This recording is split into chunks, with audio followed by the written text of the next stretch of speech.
Snack time? Here we go. Blue Diamond's habanero barbecue flavored almonds. So tangy and zesty, and oh, but there's also Blue Diamond's wasabi and soy sauce almonds, bringing that flavor with a kick. Okay, I'm having both. Blue Diamond almonds, super flavor, all on a super food. Because we kind of need that part. DJ Plum Nelly, welcome to SOR Chat. Thank you for joining us. Aunt Edna, you're looking lovely tonight. Henry X, welcome to SOR Chat. Stunning Cindy, nice to see you. The beautiful Jenny White Bear, nice to have you here. The gorgeous Dirt Road, Oob to Joe's Maine, you've got aliens, buddy, and a little Lola. Yeah, you do. Yes, you do. I think we're almost caught up here. Alien Critter, what's happening, my friend? Who else is here? Did I miss anybody yet? No, I don't think I did. All right. Let's see. If I missed you, I will get back to you. How about that? Let's see. Simply Coco's drink of the night is a pink lemonade and vodka splash. Very nice. Very nice indeed. All right. Super Chat is open. It's a great way to support what we do on this show on a nightly basis. Also, if you want to support Spaced Out Radio, a great way to do it is do some shopping on our website, spacedoutradio.com. All right. We got 10 seconds. Let's get the on-air sign going. Now we can start the show. Horns up.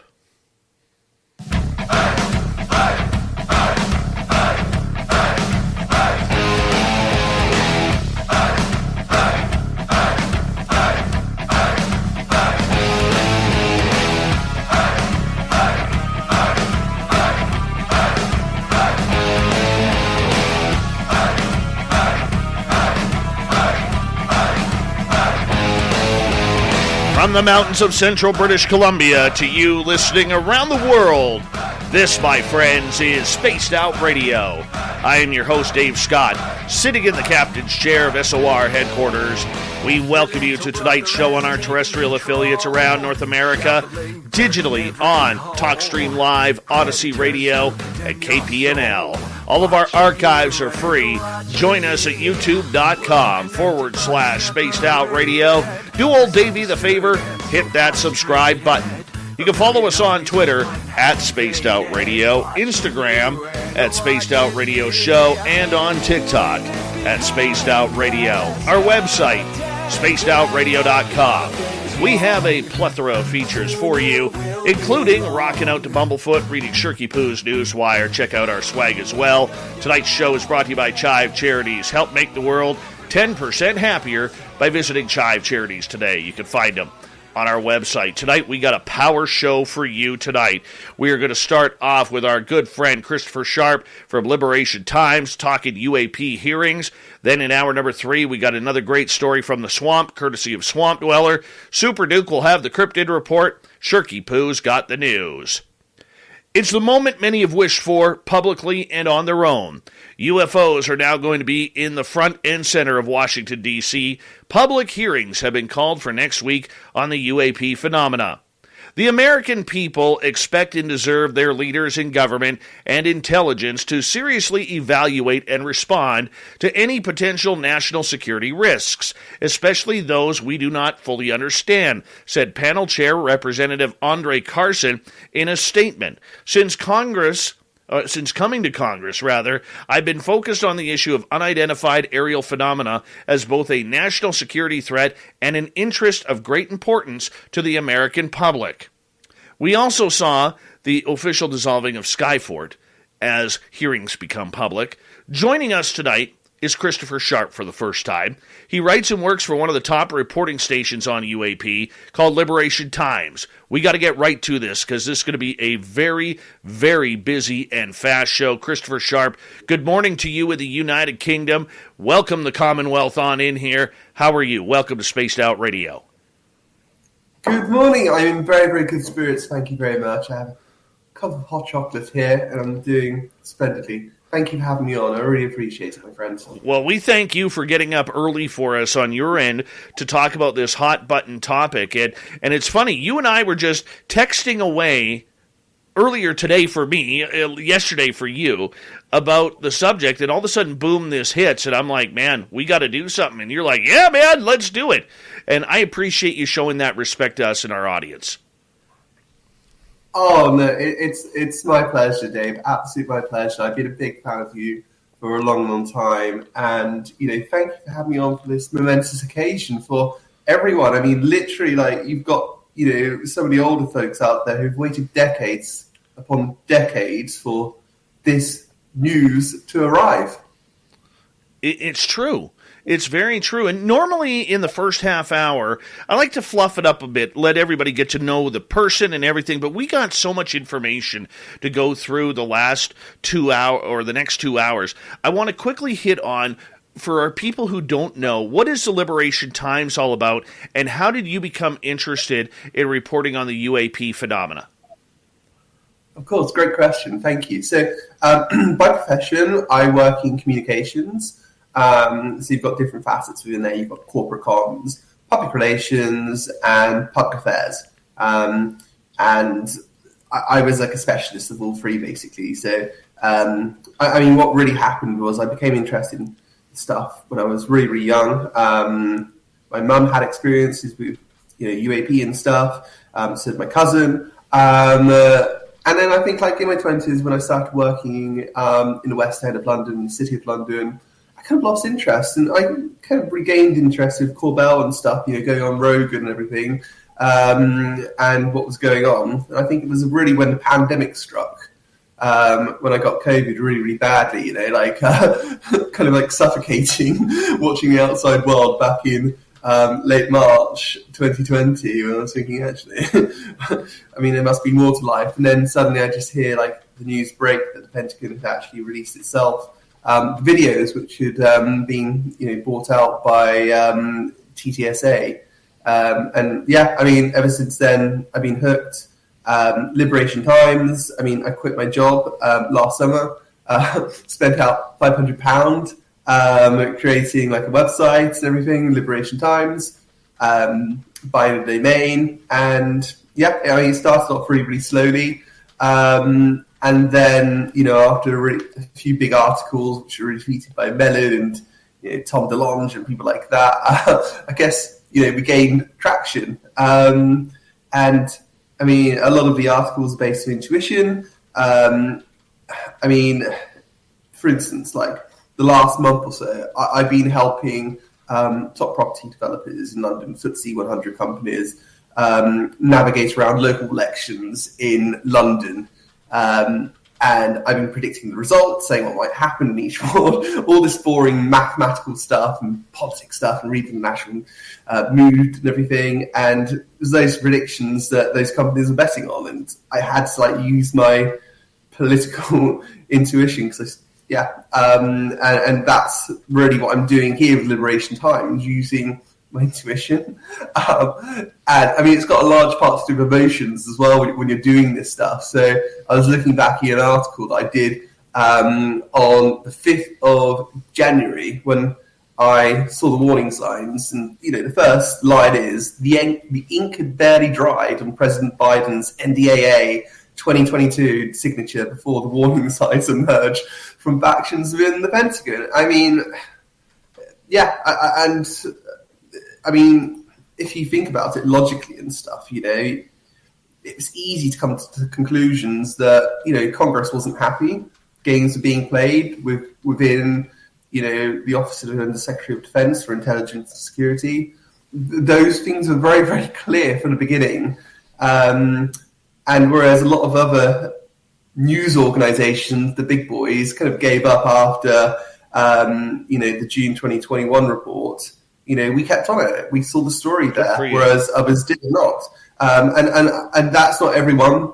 There are some fantastic journalists. I mean, you're looking at Tim Macmillan, Tom Rogan, some really good guys, Ross Coulthart, George Knapp. But I mean, a lot of the mainstream press that dipped their toes in the water, May and June 2021, just kind of backed out after that report came out. It was like, oh, we don't have any images of UFOs. Okay, there's not been this massive kind of admittance that aliens exist. We're gonna fly off, and they forgot about it. But yeah.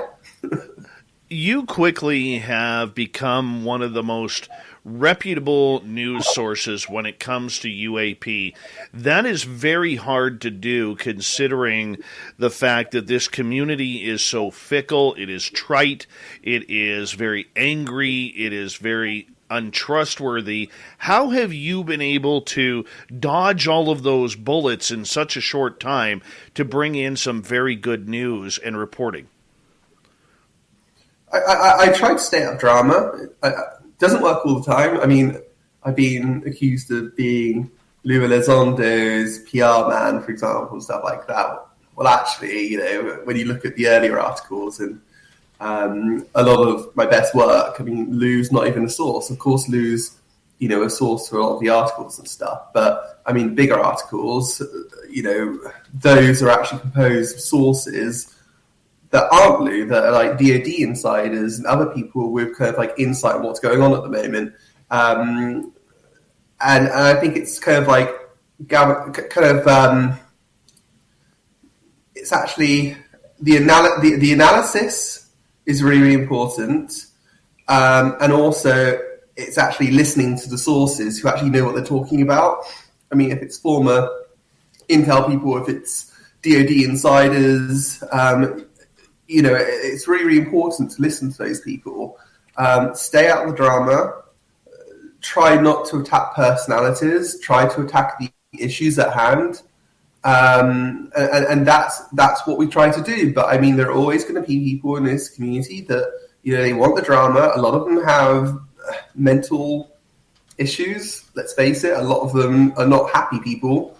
And they're going to continue focusing on the most disruptive issues that are going to hurt and upset people because they're looking for the clicks and they're looking for the drama.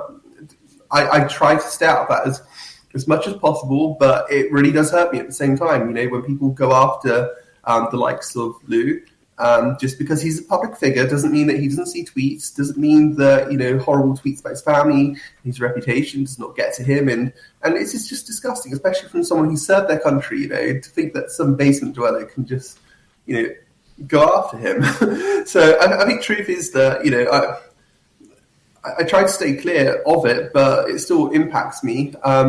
But, part of my audience as well, I'm looking at the people in Washington, D.C., I'm looking at the senators, I'm looking at congressmen, I'm looking at the staff and stuff like that. I'm looking to influence them. I'm looking to, use the likes of Sean Roush, for instance, who's got a lot of historic data on, and kind of like bring things to light for them that people may have not known before. So there's a lot of similarities, for example, between today and the 1950s. I mean, there were like memos basically stating, look, we do not have control of our restricted defense ranges back in the 50s. They literally had to solve this issue. I hear you. I want to ask you, because you and I are both coming at this from a Commonwealth angle. You're over in the United Kingdom.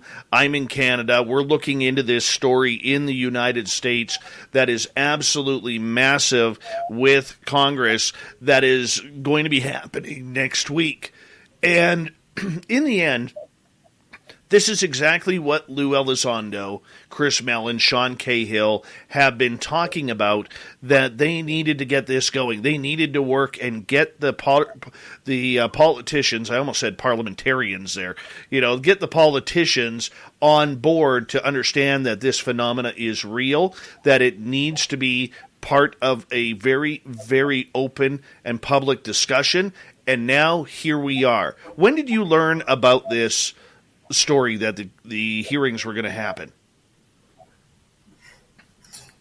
So I did an analysis back in, I think it was like December 2021, January 2022, basically predicting what might happen in the coming year.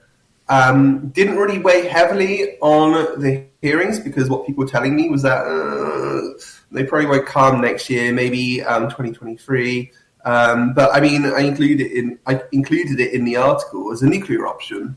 It's kind of like, okay, like we've got midterms coming up in October. November. We've got midterms coming up in November. We got like summer recess coming up. I think July is the US one. Could be wrong. So, I mean, I think they're looking for results, especially with the October report coming out as well. And I read between the lines and I thought to myself, back in January when it was confirmed that AOIMSG was going to be within the office of the Undersecretary of Defence for Intelligence and Security, and when they were keeping the name as well, and they actually said, actually, there is no UAP office. The UAP office is AOIMSG, so they were going to incorporate the language within that. That's when I saw the warning signs. I thought, oh gosh, OUSDINS are not going to give this up. I thought, gosh, we've got a lot of trouble here. And then I found out that I think it was in March. It must have been in March that the way they are actually investigating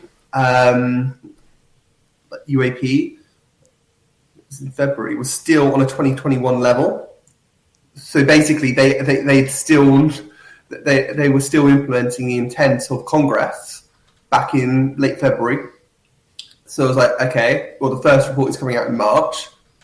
I mean, senators and congressmen, they're going to be really disappointed the fact that you've got nothing new for them. And that's when I started thinking to myself, gosh, there could be the nuclear option coming because, I mean, they want results before October. I think also when it comes to midterms, there is something in the back of their minds thinking they could be attacked for being interested in this topic. It's very, very easy for like a Senate candidate just to say, look, you don't want to vote for this guy. He's off investigating UFOs, playing to the audience and kind of like that can make the difference in an election, especially a close election. So they do not want to take that chance. They want to be vindicated. They put their political reputations on the lines here, and they do not want to be messed around by the DoD, people within the DoD. So they've used the nuclear option. I mean, it came as a surprise. Even though I knew it was a nuclear option, it could be a possibility increasingly. Once I heard about it, I'd say about last week. Once I heard about it last week, my article came out on the 3rd. I think I heard about it on the 2nd of May. I was like, oh my gosh. And I trusted the source, so I went for the story straight away. I made lots of phone calls to congressmen, and none of them were getting back to me. It was like a stonewall. It's kind of like, okay, well, it's easy enough to deny this stuff, that there are going to be hearings on UFOs. Just shut down the story, and none of them were doing that. And yeah, that's when my spidey senses turned on. Good for you. It's not just my source, my trust, by the way. So I think there may have been some last minute resistance as well, perhaps, which kind of like made me think, oh gosh, is it really coming? So when I heard the news earlier yesterday, UK time, I was like, oh gosh, this is great news. And and I celebrated yesterday. I didn't go go-karting with my wife because she fell asleep in the end. But I went for drinks with Ed Randall, my good friend on UFO Twitter, in his recording studio, and we had a good celebration. Things are really good now, So I'm really looking forward to next week. Got the popcorn ready. So. I am trying to figure out how I'm going to get time off next week from my daytime job in order to take this in. I already hit up my boss this week because I ended up finding Sasquatch prints 2 days ago in the forest about 10 kilometers to my west here where I am in the studio. And I'm like, boss, I got to go cast these. I need time off. And he's really cool about that. He's like, okay, but now I got to hit him up for time off next week because of UFOs. I mean, this is just all important and all encompassing. But I want to, as excited as you are about this, and we are as a community, why should the public be excited about this or be knowledgeable and cognizant that these talks are going to start happening? Firstly, I would say let's, temper expectations. It's a process. I mean, Lewis always said that it's not going to happen overnight. I'm saying this as well. So in my last article, I stated that there could be a change in action. We're getting some audio issues with you here momentarily here. Do you want to just quickly check your microphone there for a quick second because you were breaking up pretty bad? Sure. Oh gosh, I've not had any issues before with this. Okay.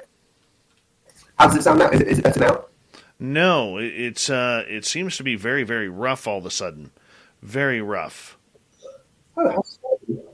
I don't. Okay. Oh, now we're better. Now we seem better. Turn this. Now we seem better. Let's roll with Oh, it. fantastic. Is that good? Oh, excellent.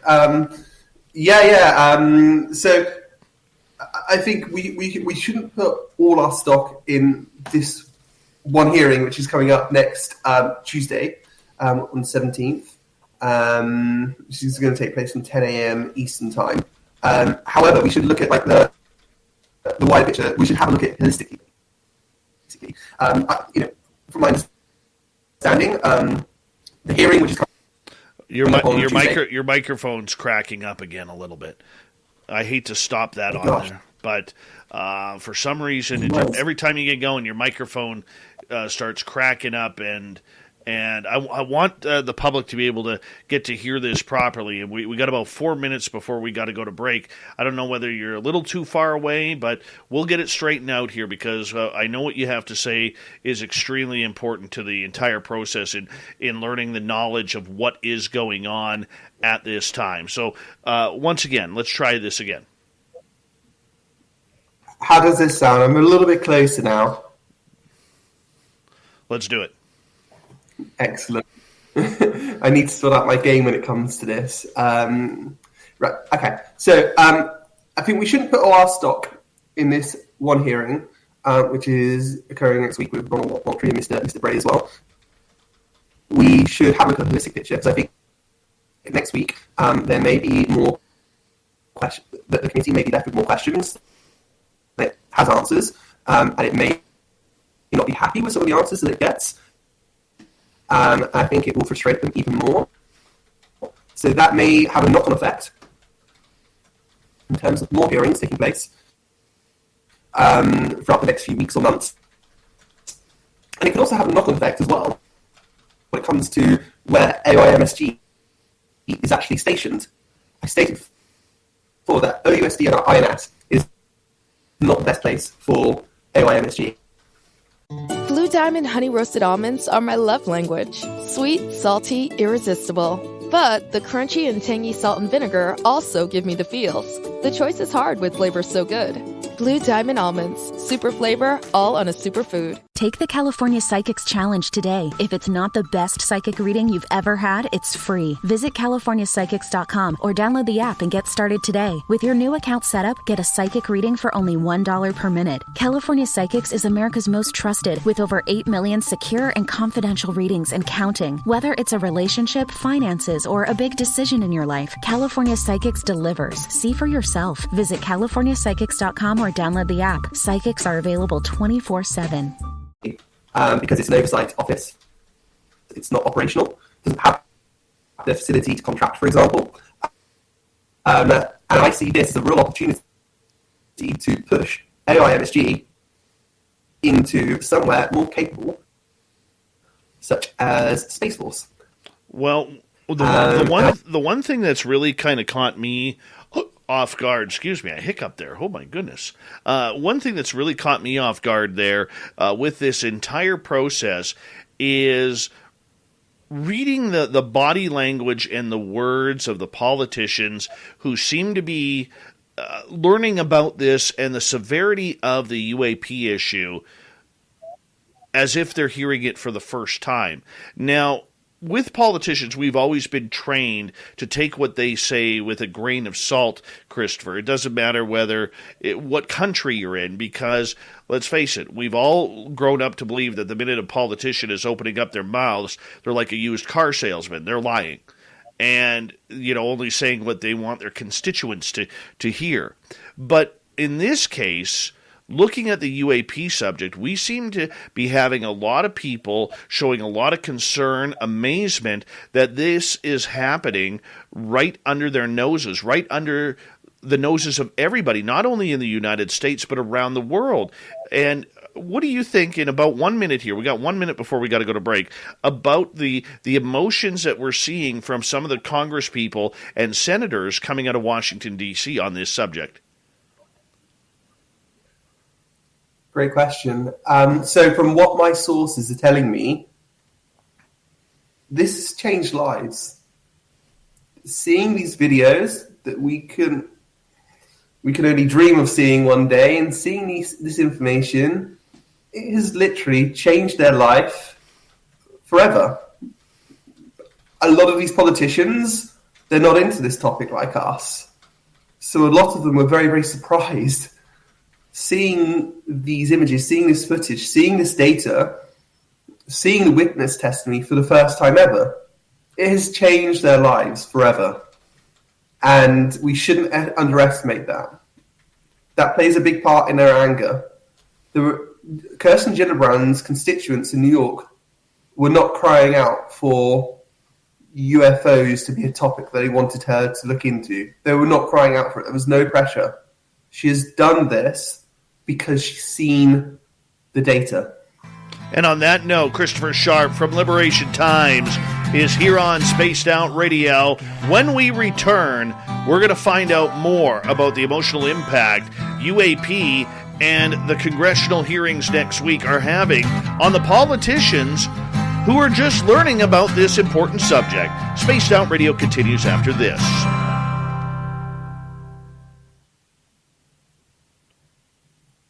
All right, so for people who are new to our chat room, and we got a lot of new people listening in and participating tonight, this is a live radio show, and we have to time everything out with our radio stations on their commercial breaks. You guys get to hear the behind the scenes of everything, so you'll be able to hear both Christopher and I speak during the break, and we'll be able to see you guys chatting away as well. So it's a little bit different. We aren't a full-on quote-unquote podcast. Okay, like even if you go to the podcast and listen tomorrow on Apple iTunes or Spotify, you'll actually hear us talking and all that. But we try and make everything towards our radio stations that we have to time out with. So just so you guys know, we do take breaks at the top and bottom of the hour, and that's just our format. So just wanted to let everybody know. Great start. I don't know what was up with your microphone there for a second, but... I've been on the phone to HP support for the last 2 weeks trying to get my laptop fixed. I've got the evidence now. I can send the link to HP to say, look, my computer is not up to scratch. Look at the video, microphone playing up there. I need to up my game anyway when it comes to this stuff, so I need to get a headset, a proper mic. So that just reminds me. So that's something I'm going to get sorted out anyway. Right. Well, you know what? I have a feeling you're going to be doing a lot more of this in the future. It's you're going to have to do it because people are going to be knocking on the door saying, get on, wake up early, get your ass on our show. Absolutely. Well, I mean, one of my dreams is actually to move to North America. I love Canada. My mother-in-law lives in Toronto. I went to Vancouver when I was 21 years old after I graduated university.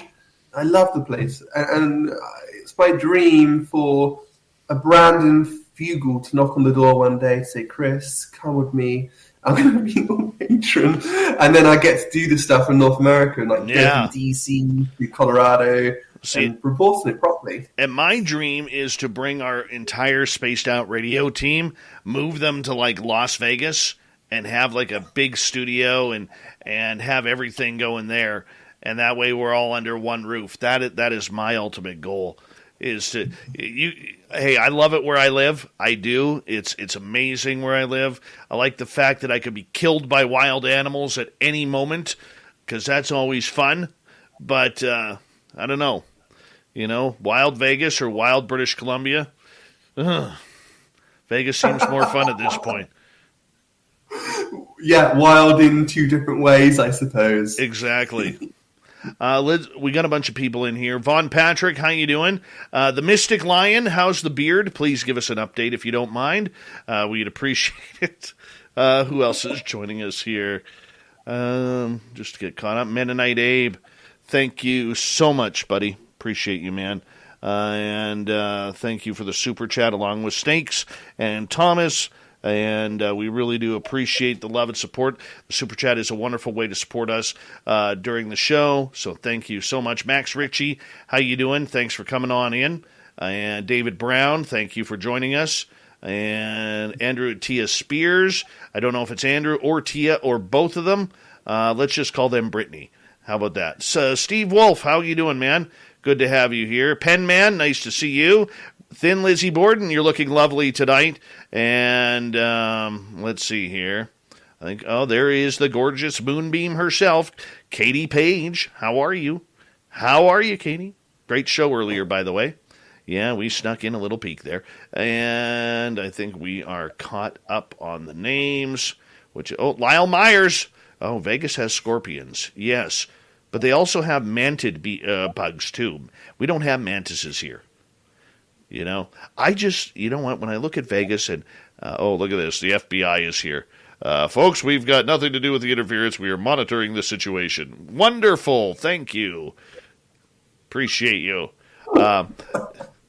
There's a lot of Taco Bells in Vegas, so I can guarantee I'm going to lose some weight. I got to open up my window here. Hold on. Pepsi Max. My wife wants me to quit. I can't though. It's the caffeine fix. Ken Pass, welcome to SOR Chat. Thank you for joining us. And make sure everybody says happy birthday to Sonia's News in the chat room tonight. She is celebrating tonight. Well-deserved, Sonia News. Happy birthday to you. And, I'm done.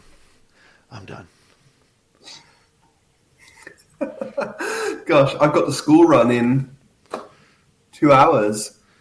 Oh, we'll be done. How old are your kids? I got a 4-year-old little boy. Oh, nice.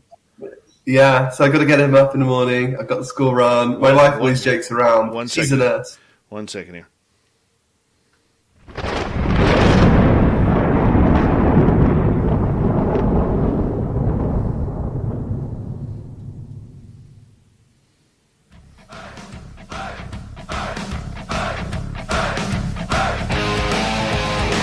Second half hour of Spaced Out Radio is now underway.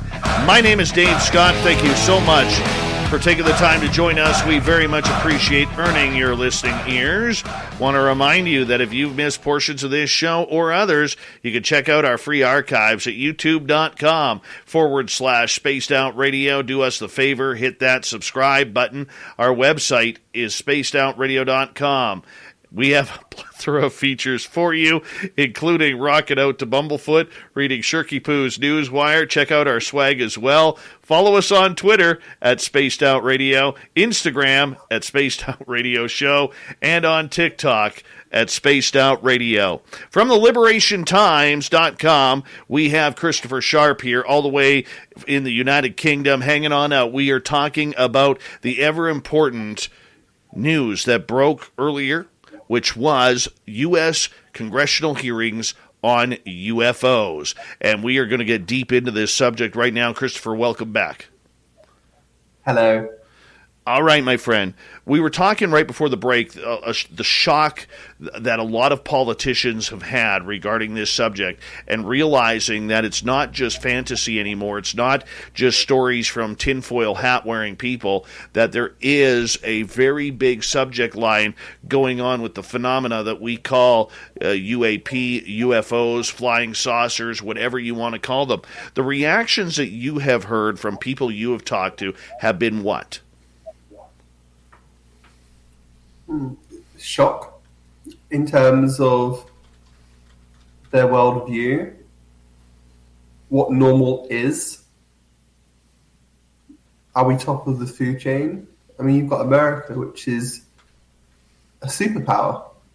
It outspends, I think its defense budget is still perhaps slightly more maybe, but near enough there, more than all the other countries in the world put together. And now, as what Tim Burchett said, America, the global superpower, does not even have control of its own airspace. I think that's is quite a shock, and many did not know that. Many on intelligence committees, many on defense committees did not know that. That information has been hidden from them. It is a shock. They do not know where it comes from. It's uncomfortable. It challenges their beliefs in terms of religions. I mean, how long has this stuff been here for? And also it's caused anger as well, because this stuff has been hidden from them for decades, and they are pissed off. They are angry. They're very, very angry, I believe, and they're not going to let this go. My source that came with who broke the story to me that hearings are very, very close, said himself, there is frustration. There is a lot of frustration out there, and they've had enough. They've really, really had enough. They're calling hearings now, and it's the first hearing on Tuesday. And as I said, I think there will be a snowball/chain reaction effect, and perhaps more will come as well. They've had it up to here with some people within the DoD. So basically what you're saying is the politicians are feeling that they have been blindsided by members of their own military, where everybody's supposed to be playing on the same team, but they're finding out when it comes to UAP and potentially other secrets, the Pentagon has been holding out on them. Absolutely, absolutely. And not just the Pentagon per se, different factions of the intelligence community as well. And also you're looking for the special access programs. Tom Rogan did a very, very good article, by the way, detailing which questions should be asked. And one of them would be in terms of saying, look, can we get access? Can you promise that we can get access to these special access programs related to UAP so that we can find out more information?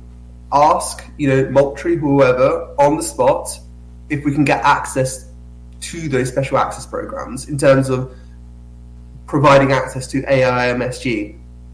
Put them on the spot. If they're unable to say, yes, you can have access to those programs, and then we've got a big problem then. We've got a big problem then. And don't forget as well, Susan Goff, old Suze, to me, stated that the DoD is committed to acting with transparency. And that's why in my last article, I put it in the headline. I put it in the headline that the headline read in my article yesterday: historic public UFO hearings are upon us as Pentagon commits to transparency. So let's see if they live up to that. Let's see if those words actually have meaning behind it, because I don't think Congress is going to take up. They're not going to take the BS anymore. They're not going to take it. They can see through what's happening now, I think. And they know what interests are at stake. But at the same time, I'd caveat with this, and this is the message which is coming from Lou Elizondo: we need amnesty as well. Now is not perhaps the time to go after people that we're angry with. It's actually providing them an opportunity to say, look, if you come out about this now and you tell us what you know, we understand why you may have not spoken about it before and you may have kept it secret. You had your own reasons, but we're willing to provide you an opportunity with amnesty so we can actually start working together on this, and treat you like a friend, an ally, and, going into this together and hopefully opening it up. And I'm hoping that some people will take that opportunity.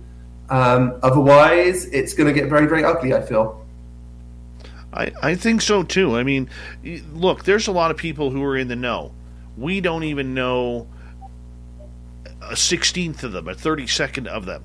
And, in talking to my sources as well, I mean, there are people who, like, this person put it to be probably best. He said, look, there are people who could go to jail, lose their lives, lose their retirement, lose their family, and that's just the easy part. The rest of it is whether or not they survive. Maybe not like they're not going to stand at a poll and get somebody for treason or something like that. But I mean, there are a lot of scared people within the community that know about this subject that are wanting to speak about it, but just fear the counter resistance that they are getting from people like Susan Go and the rest of the machine that we call the Pentagon. I mean, could this be an opportunity for more voices to come out publicly to state how real the phenomena is? Are we at that precipice of this breaking? Yes. And let's say that it starts with witnesses on the ground. service members, brave, US patriots, who also helped defend the Western world and my country as well, who put their lives on the line to defend our values, and they're ready. Some are ready to speak up now, and I think you'll be hearing some more about that. Let's say in the next few weeks, and that's just the start. And I think it starts with those veterans finally feeling that they could speak out about this. They will set the example. They have the courage to do that. And that's happening as the stigma is slowly evaporating. And I think that will have a knock-on effect. And I think others who are in the know, like you were mentioning, I think they will start to come out and speak about it. Possibly not go on Twitter because they've seen a lot of the hatred directed at Lou. But I think a lot of them, I see them like I wrote in 2021. A lot of these people, they're surrounded from all sides now, and it bewilders me that some people within a DoD, especially Gary Reed, holding out, to the last moment, putting up a staunch defense, that he didn't see it coming. He may have had the opportunity to kind of switch sides and say, look, actually, I see it's not working anymore. Let's work together and try to get this information out. And, he had the power to potentially do that, but he chose not to. And it just shows that, that there is some groupthink within the Pentagon and people do not see the writing on the wall. And they're in denial. They're in absolute denial. But in truth, they're surrounded by all sides. And there's, once Congress has got its teeth into something, they're not going to let go. They're not going to let go. I mean, look at Kirsten Gillibrand, whether you agree with her or not, that she's done some speeches recently on women's rights. And look at the passion she speaks with. Do you really want to be on the receiving end of that woman? Because she is very, very passionate, and she is not going to let go, and she is a fine politician. Well, I mean, you talk about amnesty a little bit ago. I mean, realistically, talking about UAP should not be a crime. But we don't know as a public what is in that United States military UFO Pandora's box that sits buried 28 floors below the Pentagon. And I'm being facetious here when I say that, but there are a lot of secrets out there, and to everybody, disclosure means something different. To me, I want it all. I want to know about Roswell. I want to know about Eisenhower, every conspiracy theory regarding the subject or phenomena confirmed or cleared up. Whether or not somebody like Bob Lazar worked at Area 51. I mean, there's still debate and argument over that. I think the public in the whole disclosure program needs to know everything. What was flying over Phoenix during the Phoenix Lights in 1997? And this is what I think disclosure is. Whereas disclosure to a politician may be, well, the public doesn't need to know yet that we have alien contact or that we have bodies from Roswell or something along that lines. So where do we draw the line here of what's acceptable for disclosure of potential amnesty? It's a very, very good question. And at the end of the day, we're dealing with a bureaucracy. Bureaucracies are complex, and that's done on purpose, especially when it comes to national security. And you're talking about, classifications, and Scott Bray, for instance, when it who's talking out at the hearing on Tuesday, he had a part to play in some recent security classification guide, which has kept an enormous amount of information secret. Regarding UAP, for example. So, I mean, a lot of these people are actually playing games when it comes to bureaucracy using it to their advantage and its classification lines and stuff like that. And it's very difficult because, like some person, from the US government could come up and say, look, Roswell was real. The Phoenix Lights, that was non-human, and something like that. But at the end of the day, you will need evidence to back that up, and you can only have that in terms of the classification and getting the data and the video. Going on vacation is the best, but planning a vacation? That you can certainly do without. So book a trip with Apple Vacations to breathless resorts and spas. Whether you're looking for an all-inclusive couples retreat to the Caribbean or a family vacation, you can count on us to find a trip you and your family will love. Apple Vacations has over 50 years of providing stress-free vacations, so you can relax and make memories. Visit applevacations.com to plan your perfect vacation today. That's applevacations.com. Going on vacation is the best, but planning a vacation? That you can certainly do without. So book a trip with Apple Vacations to breathless resorts and spas. Whether you're looking for an all-inclusive couples retreat to the Caribbean or a family vacation, you can count on us to find a trip you and your family will love. Apple Vacations has over 50 years of providing stress-free vacations, so you can relax and make memories. Visit applevacations.com to plan your perfect vacation today. That's applevacations.com. And whatnot out there, and at the end of the day, you're wrestling with a complex bureaucracy, and that's what makes it really, really difficult when it comes to this topic. And I think some of the stuff you touched upon as well. I mean, that's probably getting into the realms of the Department of Energy as well. But I think that's really, really important because I think that's where a lot of the juicy stuff is stored.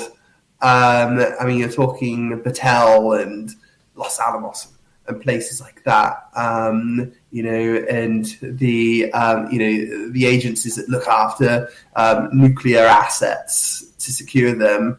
And we know there's a relationship between UAP and nuclear technology. So I mean, there's a lot to open up here when it comes to this topic. I mean, it starts with the DoD, but does it end with the DoD? Do committees start hearings relating to the DoE now? And if so, how do they do so? Because you've got all these different institutes and stuff like that. So, and the DOE is more complex than the DoD in terms of how it's set up, and even more secretive. So how do you go about doing that? And it's a very, very complex matter. And I'm like you. I'm really hoping that we can get to the bottom of some of these secrets.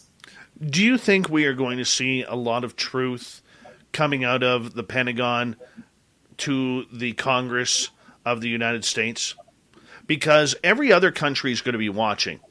Every other Western country, because Canada is just getting into the conversation, and the UK has denied the conversation, which we saw in the House of Lords last year. Australia and New Zealand, which are part of the Five Eyes as well, really haven't dug deep into it. Does this open up the world and other countries to be watching what is happening between American politicians and their military and spy groups? That's a really, really good question. So, I mean, you've got two parts of government usually. Speaking broadly, you've got the elected representatives, and then you've got the bureaucracy with unelected representatives. In terms of speaking from the UK and politicians there, hearings need to capture their attention, and hopefully by my work in the Daily Mail, I can make some headlines out of this, get some exclusives and stuff that politicians will pay attention to in the UK, and I'm really, really hoping that it actually does catch their attention. I mean, for my article that I wrote yesterday, I was hoping to get something from the opposition party, which is Labour in my country, but from the opposition Secretary of Defence, John Healey. And his team was like, no, we don't want to go there. But perhaps even me just emailing saying that there are hearings has just caught his attention, But I think when we look at the other aspect, when it comes to the bureaucracy, so the Ministry of Defence in the UK, I think that some, within the intelligence agencies will be paying really, really close attention to this and looking for permission, perhaps, to say, look, we've got no option now. We need to start moving on this. MOD confirmed to me yesterday that their line on this topic has not changed and they do not comment on the activities of foreign governments. But let's see. I mean, if you're looking at it holistically and you're playing this out in terms of the bigger picture, and if there are more hearings and there is more activity on this, there does come a time when someone within the MOD and within the Canadian Parliament and within your government as well said, look, we've really got to start playing ball now, because we're going to end up in a position sooner or later that we could become embarrassed and people are going to ask us some really, really awkward questions. So the aim of the game sooner or later will have to be being proactive. They'll have to start being proactive instead of being guarded and potentially being embarrassed and having legal action taken against them. Well, it's going to be very interesting to see, and as I let you know earlier today or yesterday, pardon me, that we got confirmation on this show that Canadian Member of Parliament Larry Maguire, who recently spoke at one of the standing hearings in the Canadian Parliament, actually brought up the UAP topic for the first time, and we found out a week and a half ago that Canada's former defense minister has been read in, and Larry Maguire will be on this show June 1st, and we want to do exactly that. We need to grill some of these politicians, get them a little bit worked up to continue the conversation, to say, look, this is an important topic. And it's sad, but the media almost has to be the pro-activist at this point. Usually we're supposed to remain unbiased and impartial, but it's like we got to put the politicians' feet to the fires here.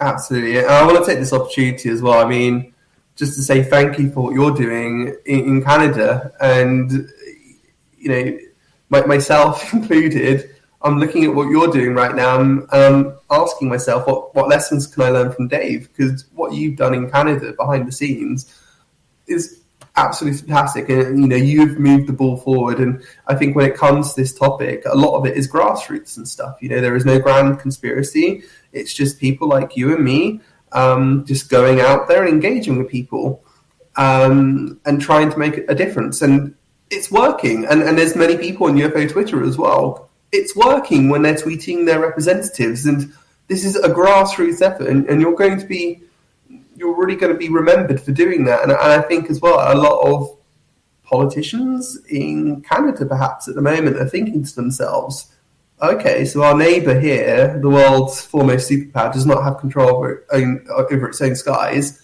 There seems to be these advanced craft manoeuvring in ways that we can't understand. Well, that's funny, isn't it? So I wonder if they stop at the Canadian border. The answer is no. They do not stop at the Canadian border, and I think hopefully this is the start of a great conversation, which is going to occur in your country. And man, if anyone's written themselves into the Canadian history books, you certainly have, because this topic is literally the biggest story ever.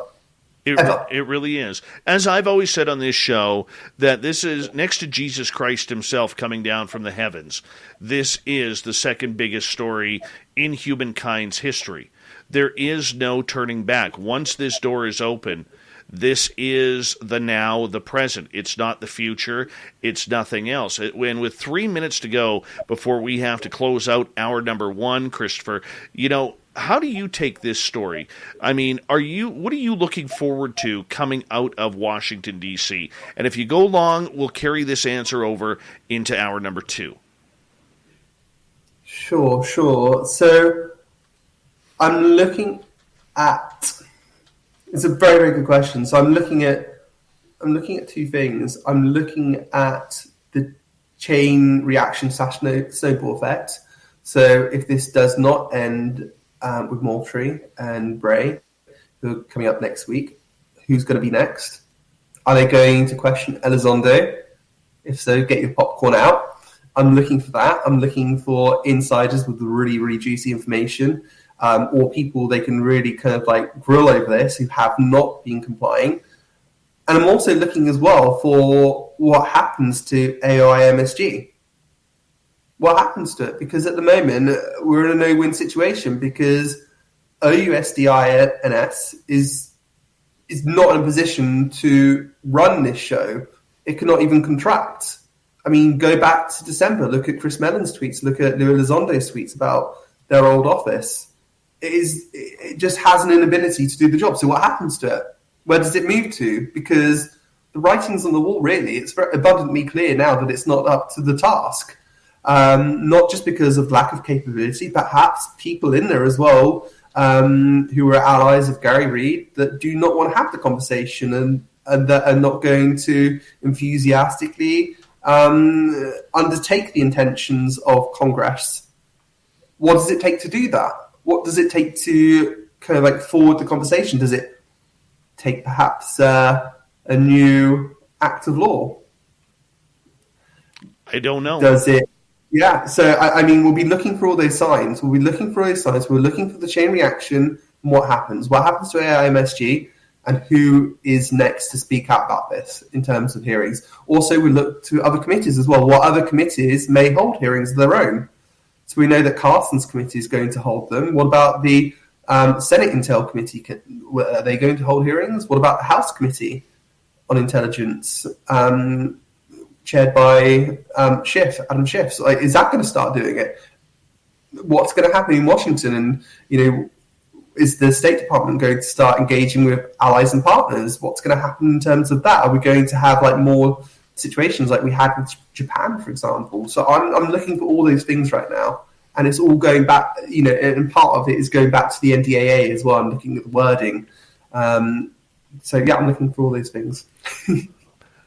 Christopher, I'm going to get you to hold on right there because we are going to go to break here at the top of the hour. We have so much more to discuss on the pending Congress hearings on the UAP phenomena. And when we return with Christopher Sharp from the Liberation Times, is it still about UFOs?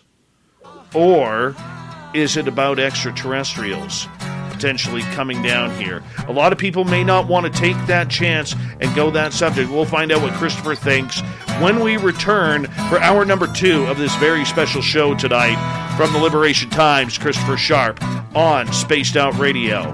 This is a hell of a show. We're going to continue it right after this.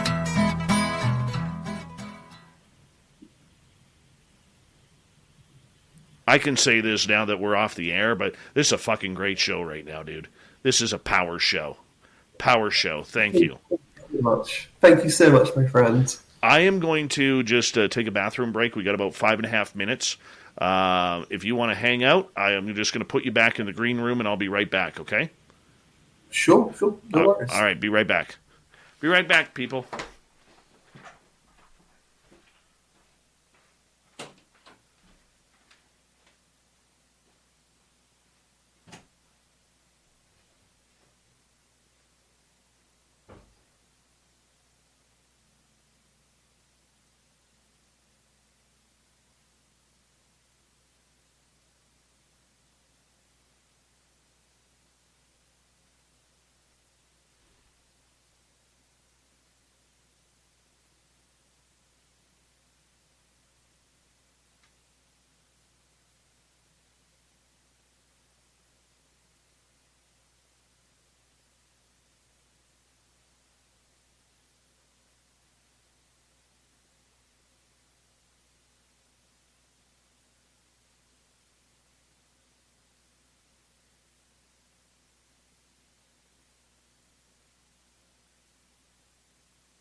All right.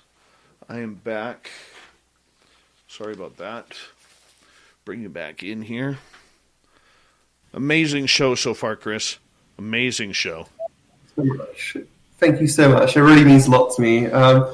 It's taken me quite a while to get used to public speaking. You should have seen my wedding speech. It was full of ums and you-knows, and oh my gosh. You are doing so you're doing amazing tonight. And you're really bringing some good juice, and that's what our audience wants. Is they're tired of the periphery. They want the directness, and that's what you're bringing, and that's what I expected. Super Lou, how's your cape, man? Terry Brown, Nightmare, nice to have you here. Who else has showed up here? D Worm, welcome back, buddy. And let's see who else is joining us. Thomas Rock, thanks for coming on in, and saves me all the time from having to type it all out. My fingers get sore every night. We got about 90 seconds here. Yeah, I think I'm caught up right now. I'm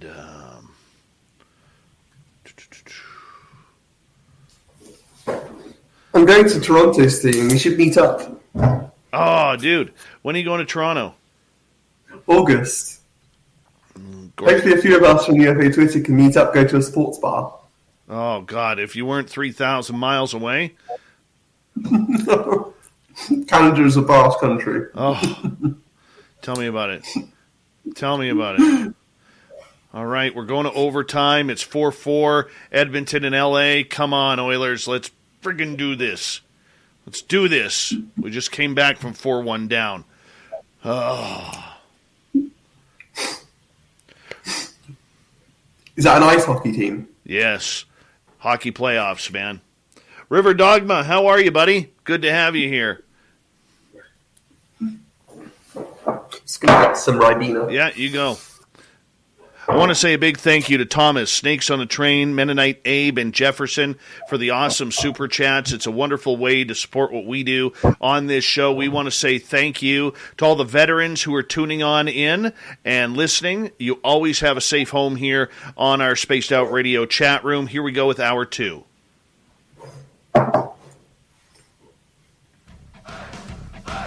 You're listening to Spaced Out Radio with Dave Scott. Follow Dave on Twitter at Spaced Out Radio and on Facebook, Spaced Out Radio Show. Hour number 2 of Spaced Out Radio is now underway. Thank you so much for joining us. My name is Dave Scott. Very glad to earn your listening ears. Want to say hello to everyone listening in on our terrestrial affiliates around North America and digitally on TalkStream Live, Odyssey Radio, and KPNL. All of our archives are free. Join us at youtube.com/Spaced Out Radio. Do us a favor. Hit that subscribe button. The Desert Clam has set the password for tonight in the SOR Space Travelers Club. Zistus. Zistus is your password. Use it wisely, space travelers, as the Clam sets the password each and every night right here on Spaced Out Radio. Our website is spacedoutradio.com. We have a plethora of features for you, including rocking out to Bumblefoot, reading Shirky Poo's Newswire. Check out our swag as well. Follow us on Twitter at Spaced Out Radio, Instagram at Spaced Out Radio Show, and on TikTok at Spaced Out Radio. We continue on tonight talking about the congressional hearings that have just been announced in Washington, D.C., starting next Tuesday. And we are going to be hot on the trail of figuring out what does the United States know about UFOs. Joining us tonight, one of the most prolific reporters on this subject from the Liberation Times. We have Christopher Sharp, all the way in the United Kingdom. Christopher, welcome back. Hello again. Thank you for joining us and getting up early for us for this all-important show tonight. Right before the break, I was talking to you about what do we expect to come out of this entire meeting. I mean, do we know how long the hearings are going to last? Is it going to be 1 day, 2 days, a week long? How do we know what's going to be happening on this? Great question. So, from understanding what's being put out officially, from the actual committee, the House committee, is that it's going to happen over 1 day. I think we're expecting 1 or 2 hours in terms of that hearing. And then afterwards, we'll turn to a private session, again chaired by Carson. So that's what we can expect.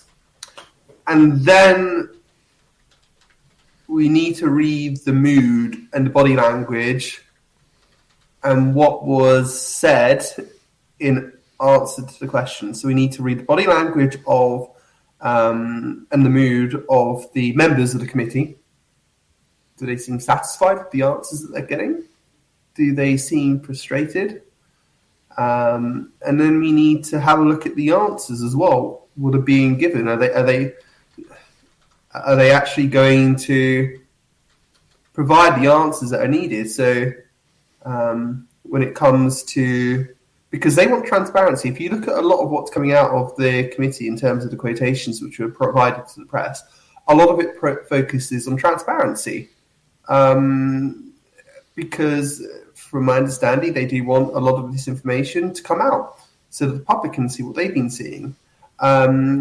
So I think they're looking for reassurances that they can get that transparency in terms of the reclassifications, perhaps. And also, as I said before, they're looking for...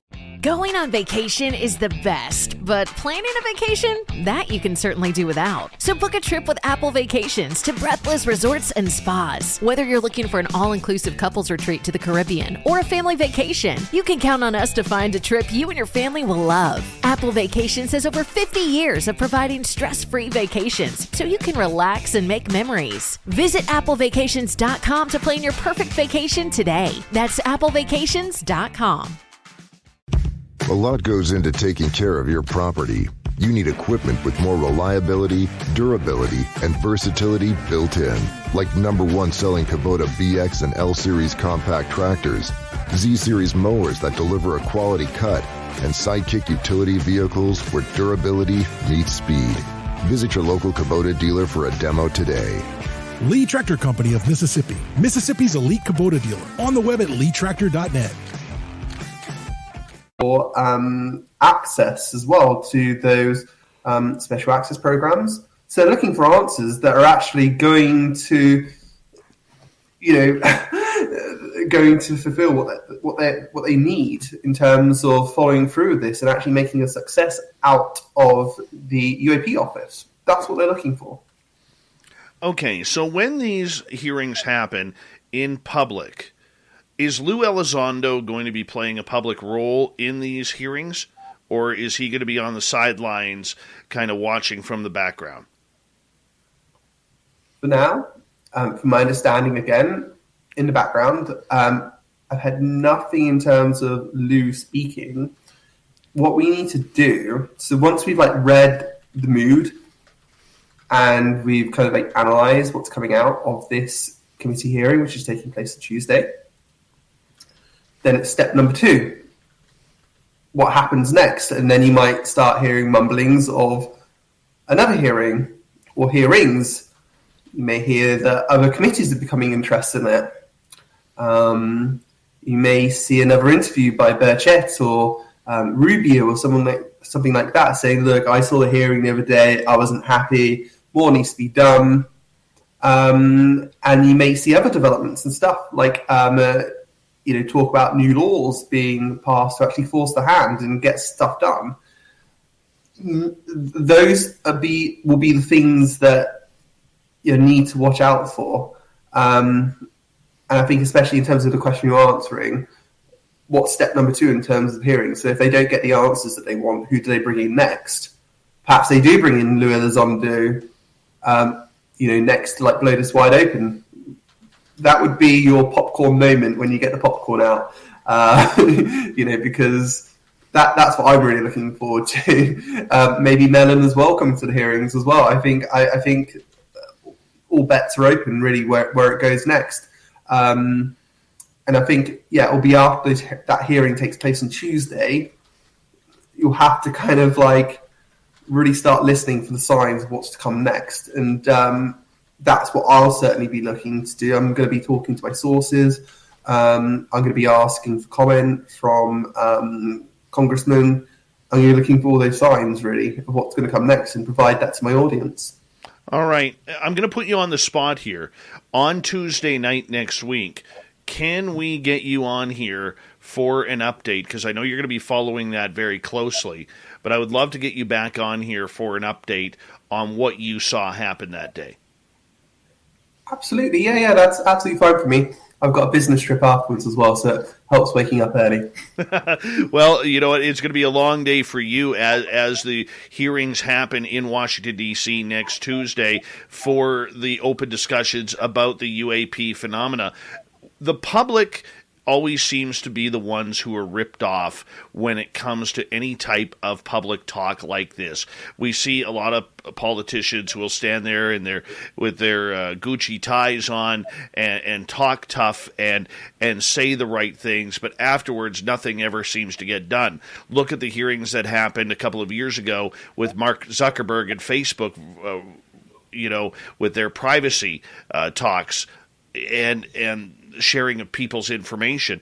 Can we expect the same here, or is this such a different type of topic that it could be a complete wild card? Good question. Very good question. I think it's the latter in that case. When it comes to national security, we're talking a different type of politics, for example. When it comes to national defense, usually, look at Ukraine, for instance. That's where you see parties come together. It could be like a Marxist, whether it's the Marxists on the left and the fiscal conservatives on the right. That's where they all come together, basically, with one voice. National security. That's when you have to stop playing games, usually with politics, when it comes to protecting global security. And I think there's an added ingredient to this one as well, in terms of, like I was saying, it has changed people's lives. It really has changed people's lives. And it would not surprise me if some of these politicians are going back to their Bibles, maybe looking at some of the Greek philosophy, not philosophy, but Greek myths, going back to the Sumerians, because this stuff's been happening for a long, long time. You've only got to go back to the reports that come out, Sean Rouse, for example, that he released from the 1950s, and you can see the same technology exhibited. You've got to look at what was coming out of Italy in terms of the 1970s and even the 1933 crash outside Milan in Italy. This technology has been around for a long, long time. I think that perhaps staffers and politicians themselves are actually looking at people like you and me and others on UFO Twitter and Graham Rendell, for example, and looking at the history of this now and actually wanting to understand more, because many of those answers are certainly not going to come from the DoD and intelligence agencies. Well, you know what? Here's my concern. When June 25th, 2021 came around, when the DIA released their initial report, to me it was empty. It was a hollow shell with minor tidbits of information. Now, I can understand that people who may not be in the know were very excited that a report came out, an initial report, but we were all hoping for more and basically got an empty plate. What are the chances, do you think, that the congressional hearings on Tuesday are going to be the same, where it's going to be a giant nothing burger, or we're actually going to get some proper information about what's going on? So you've got the public hearing. It's going to take place for 1 or 2 hours. And then it will go to private mode, where they may get some more juicier bits, which involve national security that the public cannot hear. So you've got that aspect to it. Obviously, Avril Haines has mentioned it before, that there seems to be an overclassification problem in terms of national security.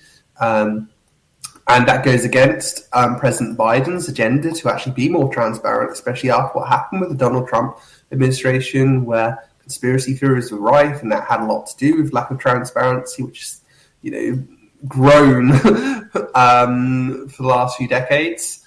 But I would temper expectations. I don't think we're going to necessarily get the answers we're looking for and the headlines we're looking for on Tuesday. Although saying that, look, we could have some surprises. Not many people predicted hearings in the first place. So let's see what happens. But I feel that, this is just a start and it will have a knock-on effect. In terms of the report that came out in June, I will keep by what I've said all along. There were more pages to that report. There were 73 or 74 pages, however you count them, from my understanding. And if people really think that what's being publicly put out there is the reason why Congress is pursuing this like they are, I mean, they're in denial. There is a lot more information and there are a lot more videos. It wasn't necessarily a report that they saw as well. It was a briefing, which suggests as well that they saw videos. There's a lot more to it. And I think that give it time. Congress does want transparency from what's coming out, from what I'm hearing. And eventually, hopefully, that leads to the reclassification of videos and the data. And I think also, the June report, I think so many people overlooked, and journalists in particular, overlooked actually what was in it. I mean, you've got some great lines in here saying, you're talking about major technological advancements being talked about, basically, and, just the way that they fly with wings aloft, for example, like that, displaying the capability that it's displaying. I mean, it's quite startling. And then you've got UAP clearly pose a safety of flight issue and may pose a challenge to US national security as well. So there are some tidbits in there, which gives a glimpse to why Congress is concerned. But yeah, I say give it time. But we're on the right track, and hopefully we may not get what we're looking for on Tuesday, perhaps, but it's part of the process, like Lou has always said. And I think we're really heading in the right direction here. Heading in the right direction is always a positive way to take things. I mean, because the subject is now open. The subject is now on record, and we need that to happen. Are we still talking UAP, or is this conversation potentially going to get into what we've heard the last couple of months out of people like Lou Elizondo or Bill Nelson at NASA about extraterrestrials? Is there going to be a combination, or is this all about still UAP? Good question. So politicians are very, very conservative in terms of the language that you use when it comes to this topic.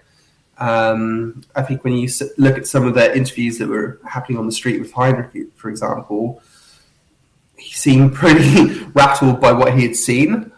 And I think right now there's a real possibility that congressmen are actually talking to their staffers, talking to their comms teams, thinking, okay, what do we do on messaging when it comes to this? Do we use the E word in terms of extraterrestrially, like what Avril Haines was saying as she fumbled upon those lines? Do we say that? Because if you listen to what Congressman Burchett is saying, Representative Burchett, I mean, it seems like it is not from this planet. It looks like it's non-human. And I've spoken to witnesses. There is going to be a story which is going to come out quite soon. And, those witnesses that I spoke to, ex-military personnel, they've seen something, let's say, and they straight away knew that it was non-human. And I'll add this as well, that the intelligence capability of the US is absolutely world-class, outstanding. I mean, you've only got to look to the Ukraine to see that, and how, the intelligence apparatus of the US has really, really made a difference in that conflict. And that's only the tip of the iceberg in terms of the whole kind of organization. And they've got very, very good knowledge of the capability of adversaries like China, for example. They know it's not China. Even Mitt Romney said it's not China.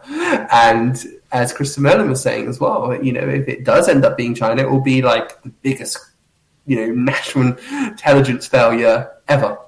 It is not China. And I think privately, I think those within Congress realize that. And they're probably mapping out in their own minds right now in terms of comm strategies. I probably know this as being a comm specialist. What language they use. They'll be looking at keywords and stuff that they're going to use. They'll have their Q&A sheets and stuff. And they're gonna be as guarded as possible. But in the public side.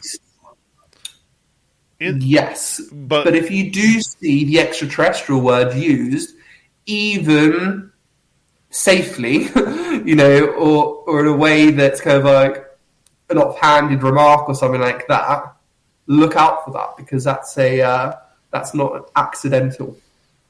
Yeah. I don't see the word extraterrestrial or alien or off-worlder coming up in the public hearings. I think they're going to keep it very, very much to their chest and keep it about national security, and especially around military bases. How do we stop these craft from coming on in? I don't think we're going to get the where are they coming from question in that. I see that being more for the closed-door meetings. Do you see that being the same as well? No, because, I mean, if you look at the Brian Bender, by the way, Brian Bender, excellent journalist, his story the other day about the briefings and the real kind of anger, it seemed like anger coming out, and it seemed to be around, like, look, we've got these reports now, we know they exist, that we know it's not news to us in terms of the national security threat they pose, the fact that they seem to, with impunity, penetrate defense air ranges. We know this. We've seen the videos and stuff. Actually, now we want to know where they originate from. So, like in Brian Bender's article, it says, but some leading sponsors of recent legislation want more analysts and surveillance systems dedicated to determining the aircraft's origin, and not just more reports of their existence. So I think there is a desire to really get to the bottom of this, because, look, let's play a devil's advocate. Let's say that it is China or Russia. Look, we've got Russia at the moment invading Ukraine, a democratic country, tearing it to pieces. And we've got a leader in Vladimir Putin who just seems like an absolute madman. Can we really take the risk, even if it's like 0.1% that it's Russian? No, we can't. And, if there's any feeling amongst Congress that DOD is trying to cover that up, if it is a problem in terms of Russian technology, and so maybe, let's face it, that, we know that there is a certain proportion of UAPs, as written in the UAP report that came out of the DNI in June, that seem advanced, but we know that there may be some that don't have those capabilities as well, which may be Chinese or Russian drones. I mean, that's a huge problem if it is the case, and DOD is trying to hide the problem from democratic representatives who have been elected to office and appointed to committees and portfolios to actually protect their nation. And if they don't have the intelligence to do that, that is a major problem. And that's democracy itself then, which is at threat, because democracy can only work if the elected branch has oversight and that there is transparency coming from the bureaucrats, which is not occurring at the moment, it seems. Here's my confusion of it all. As we got about 2 minutes to go before we got to go to break at the bottom of the hour, Christopher Sharp from Liberation Times is our guest. We seemed, thanks to Chris Mellon and Lou Elizondo, about a year ago, to get away from this threat narrative where they started eliminating Russia and China from the conversation. And now it seems like we're taking a step backwards and getting back into the threat narrative. Could it be Russia? Could it be China? Or any other earthly adversary? Is this the way to kind of keep a calm on it while more politicians get indoctrinated with the UAP phenomena? It could both be a strategy to actually move the conversation forwards, and it could be a reality as well, because if you look at the report, it seemed that I think it was 21 of the incidents where what was exhibited by the UAP seemed to just defy, these are my words, physics and technology that we know to exist. I mean, what's to say that one of those unidentified objects couldn't be Russian or Chinese, let's say? I'm not saying they are, but if that is the case, then, if I'm a politician and I'm not really comfortable using extraterrestrial angle yet, that is a brilliant weapon at my disposal. We've got hostile Russia, increasingly hostile China. Let's put them into a corner. Let's use this angle to put them in a corner so there's no way out. Okay, fess up. What is it? We're looking for the origin. Is it Russian? Is it Chinese? Or is it something else? Let's put them into that corner. Let's use that to our advantage if we can. Because at the end of the day, it's a serious matter.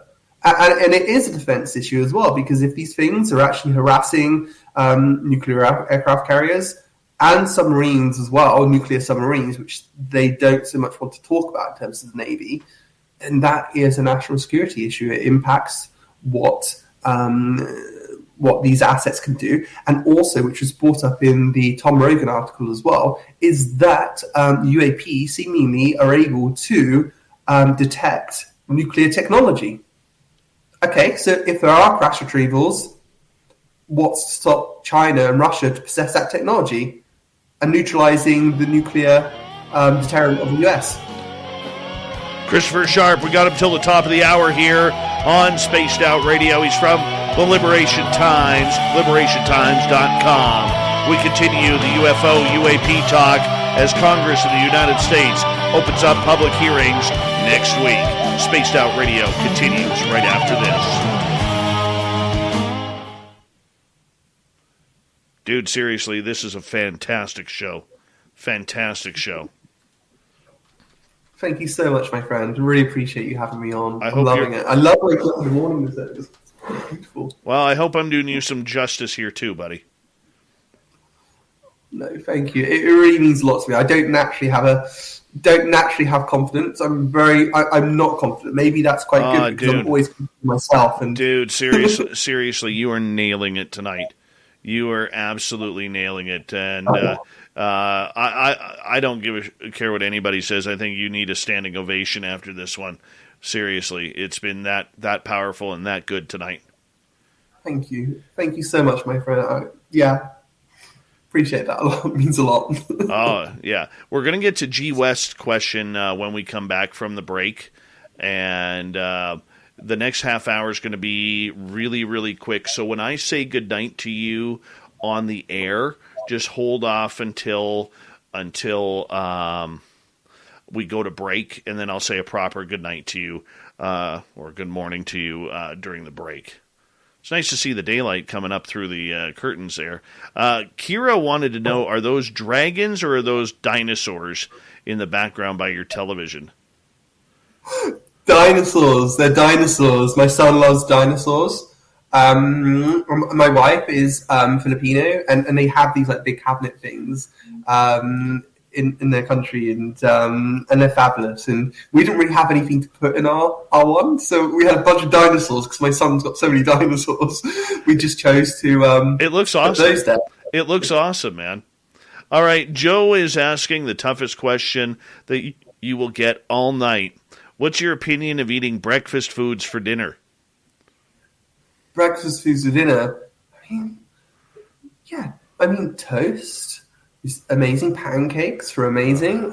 Going on vacation is the best, but planning a vacation, that you can certainly do without. So book a trip with Apple Vacations to Breathless Resorts and Spas. Whether you're looking for an all-inclusive couples retreat to the Caribbean or a family vacation, you can count on us to find a trip you and your family will love. Apple Vacations has over 50 years of providing stress-free vacations, so you can relax and make memories. Visit applevacations.com to plan your perfect vacation today. That's applevacations.com. You can't get much for $5 these days. Unless you go to Wendy's for a $5 Biggie Bag. Get your choice of double stack, junior bacon cheeseburger, or crispy chicken BLT. Plus 4-piece nugs, fries, and a drink. All for just $5.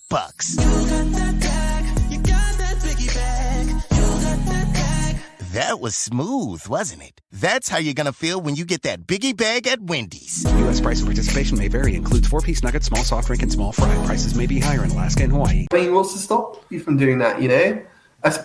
One, if you have a hangover, for example, I mean, that food is perfect, you know? Like, I'd eat breakfast all day. Perfect hangover remedy, especially an English breakfast. An English breakfast is incredible. What breakfast are we talking about? Are we talking like continental breakfast? Are we talking English breakfast or American? There's different nutritional values. I'm just going to tell you, you failed the fucking question. That's right off the bat there. You failed it big time, at least to me. Now everybody in the chat rooms here laughing at me because I hate breakfast for dinner, man. Hate it. And I get in an argument literally every day with my audience about it. Every day. Gee whiz. You people are horrible. Horrible. It's all subjective, though, isn't it? Like in Italy, for example, what is breakfast? Breakfast is a coffee and probably a pastry, and that's it. You know? It's all subjective, and sometimes I might have that for dinner. Terrible. What's the traditional Canadian breakfast? When I eat breakfast, which is in the morning, not afternoon, not for dinner, I usually will have eggs with toast, with hash browns and bacon and sausage and some pancakes. I'm not a waffle guy, even though I will eat waffles.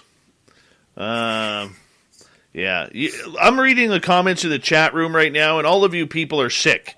You are sick and twisted, and no wonder this world has gone to all hell in a handbasket. It's because of all you people eating breakfast for dinner. That's what it is. And allowing your children to play soccer.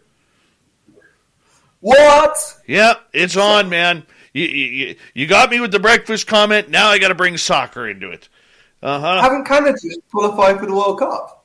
Yeah, and I feel sorry for us. I do. Feel sorry for us. All those good children gone to waste. You know, to hooliganism. Now I'm fired up. We didn't really manage to transport any of our sports to Canada. I mean, we managed with cricket with India and football with South Africa and cricket with South Africa.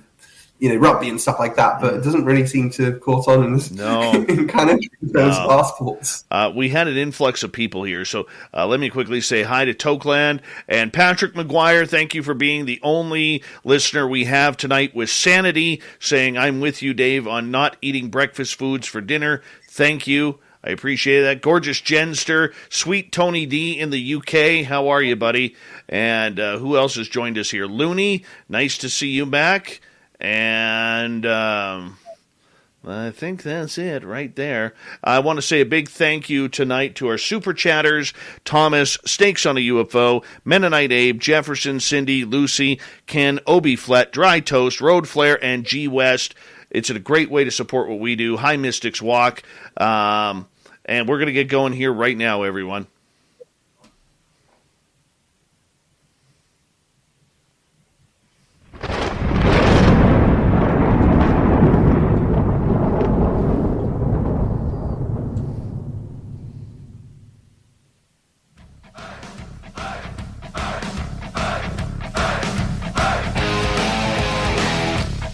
We passed the halfway point of Spaced Out Radio tonight. Good to have you with us. My name is Dave Scott, sitting in the captain's chair of SOR headquarters in beautiful British Columbia, Canada. We want to remind you that if you've missed portions of this show or others, check out our free archives at youtube.com/Spaced Out Radio.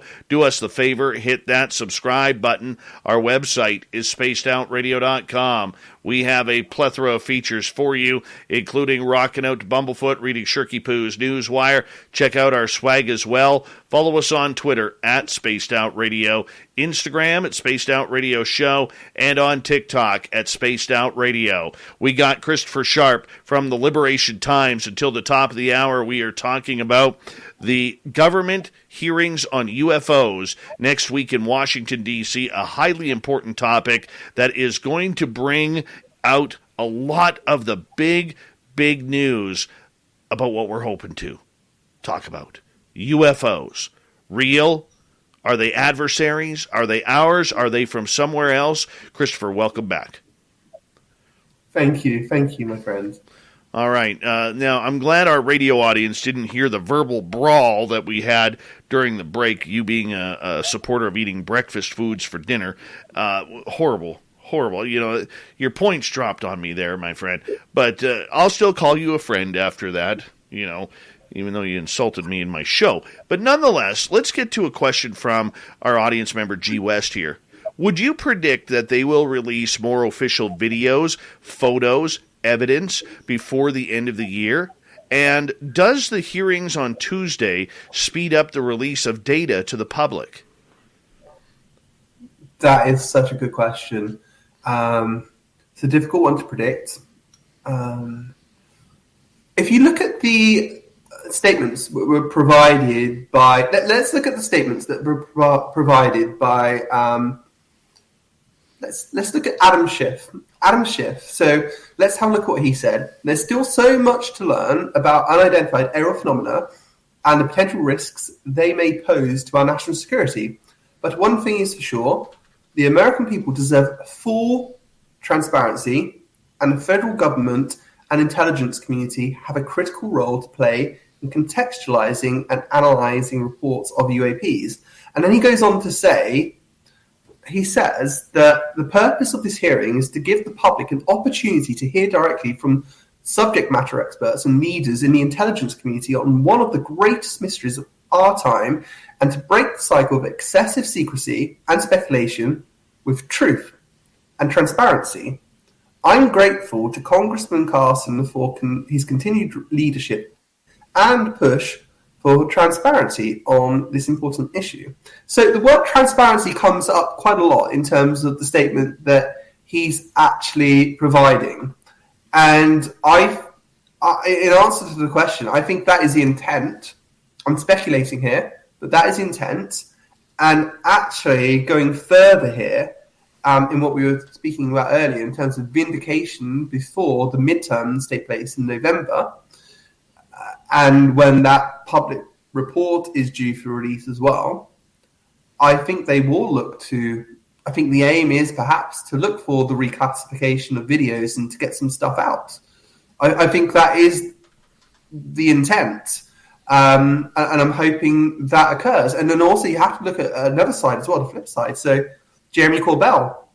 So when Jeremy released the videos that were provided to him last year, that wasn't officially released by the government.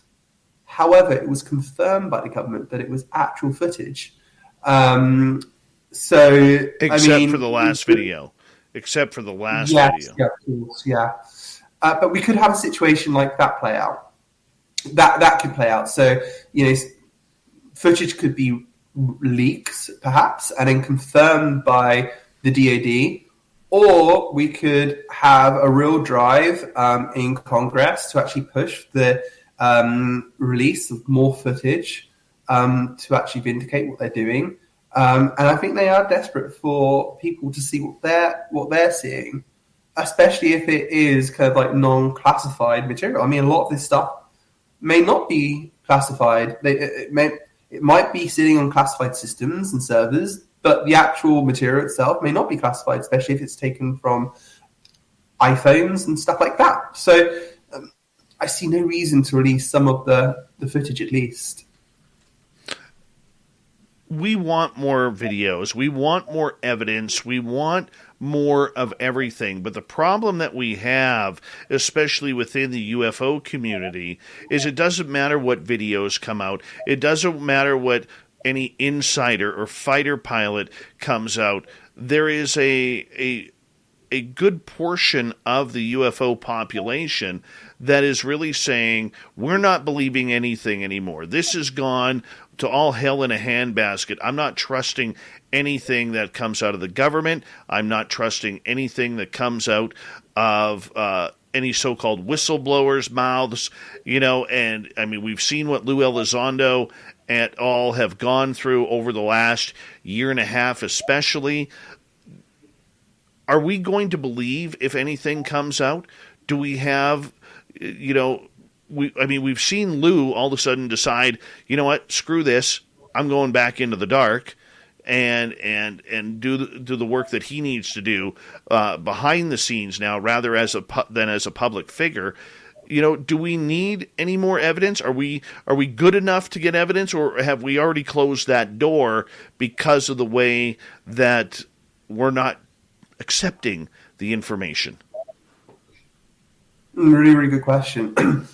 In terms of the government, Congress has seen enough evidence to push forward with this, and respected, reputable politicians put their reputations on the line to do it. In terms of what's coming out of the UFO community, I think we should all be asking the same question right now. I think we're all dying for more evidence to get out there into the public sphere, and I think that's what kind of unites us.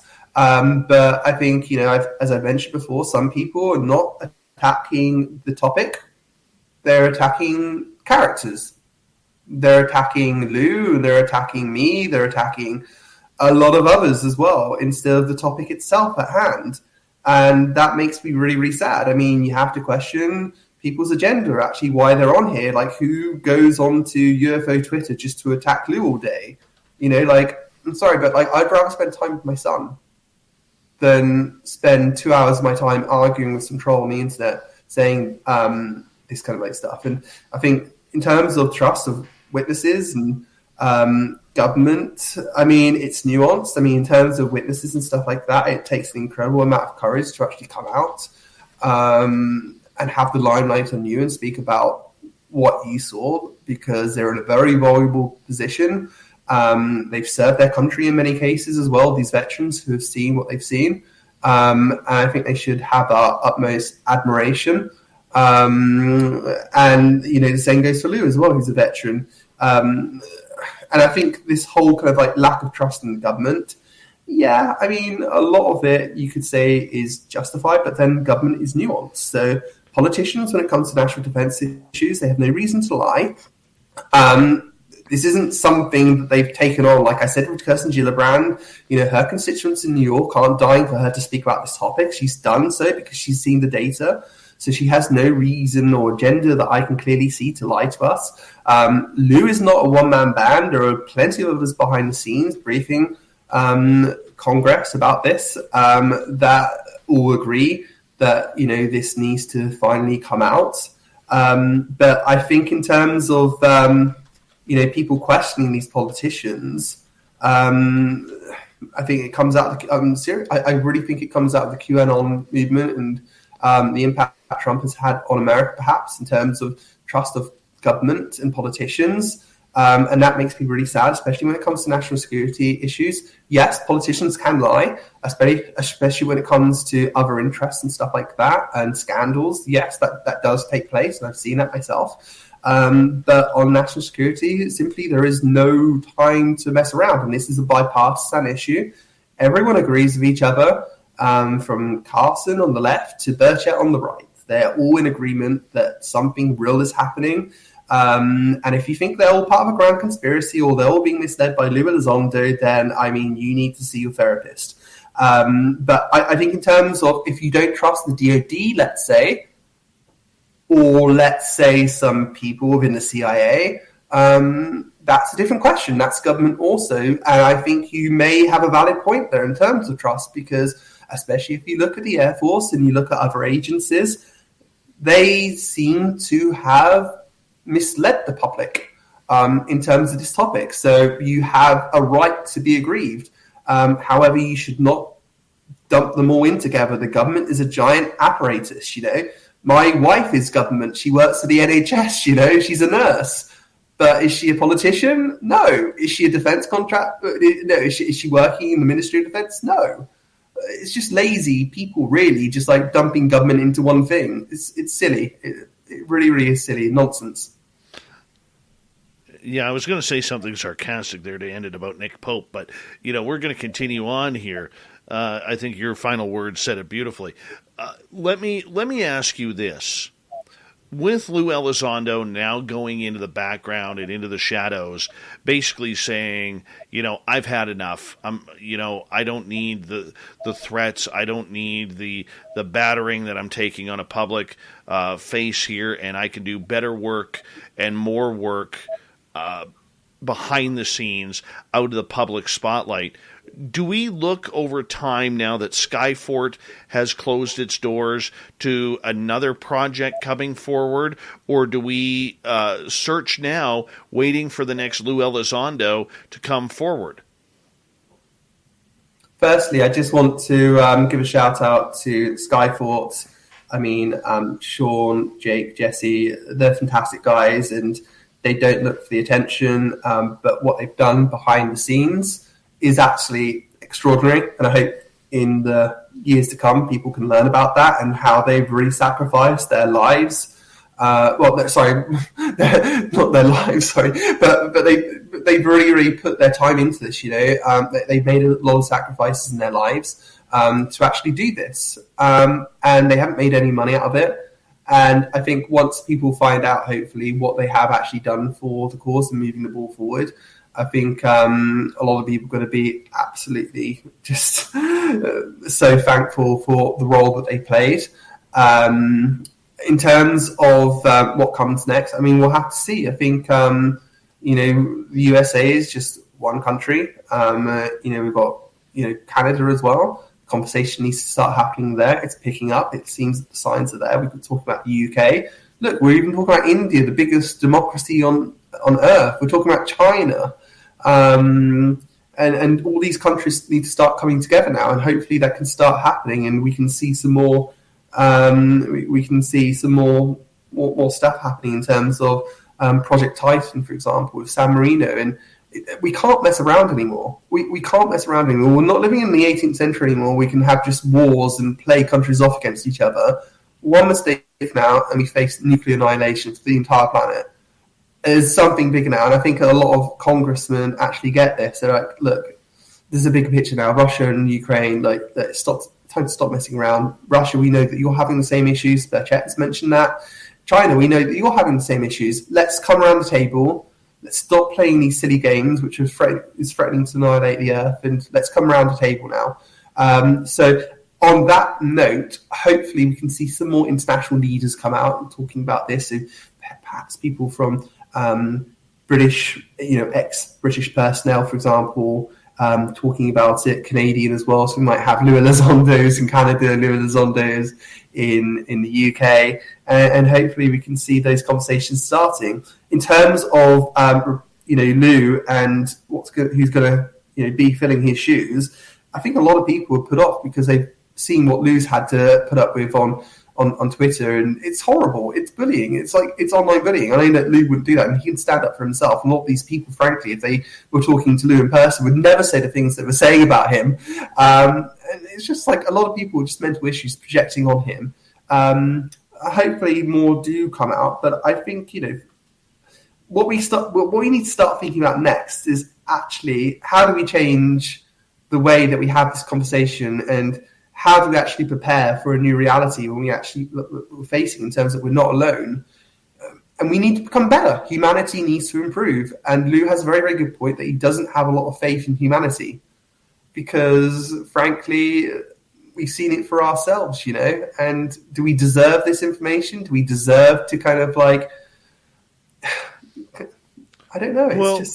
Well, let me follow that up, because when you say, do we deserve this information, I think, and I asked Lou Elizondo this a couple weeks ago when he was on the show, and I asked him about, what's the fear? And there is a giant fear in Washington, D.C. from a lot of the politicians about how this is going to affect the political system. How is this going to affect the economy? Not just the American people, but this is a subject that affects 7.8 billion of us. How is this going to affect the stock market? What about food? What about gas? What about the religious people, especially the zealots out there who take their religion a little bit too seriously?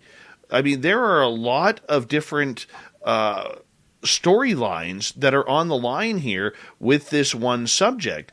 And maybe it's because of the fear of how humanity is going to react to this that is really what's driving a lot of the cover-up. What is your thoughts on that? I agree.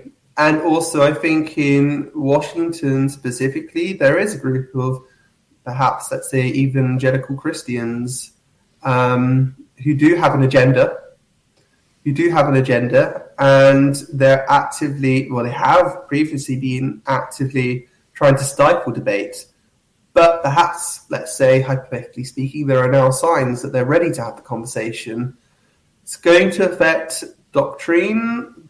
But then again, if you look at the history of Christianity specifically, it's always managed to evolve, let's say, and as our understanding of the universe has evolved as well.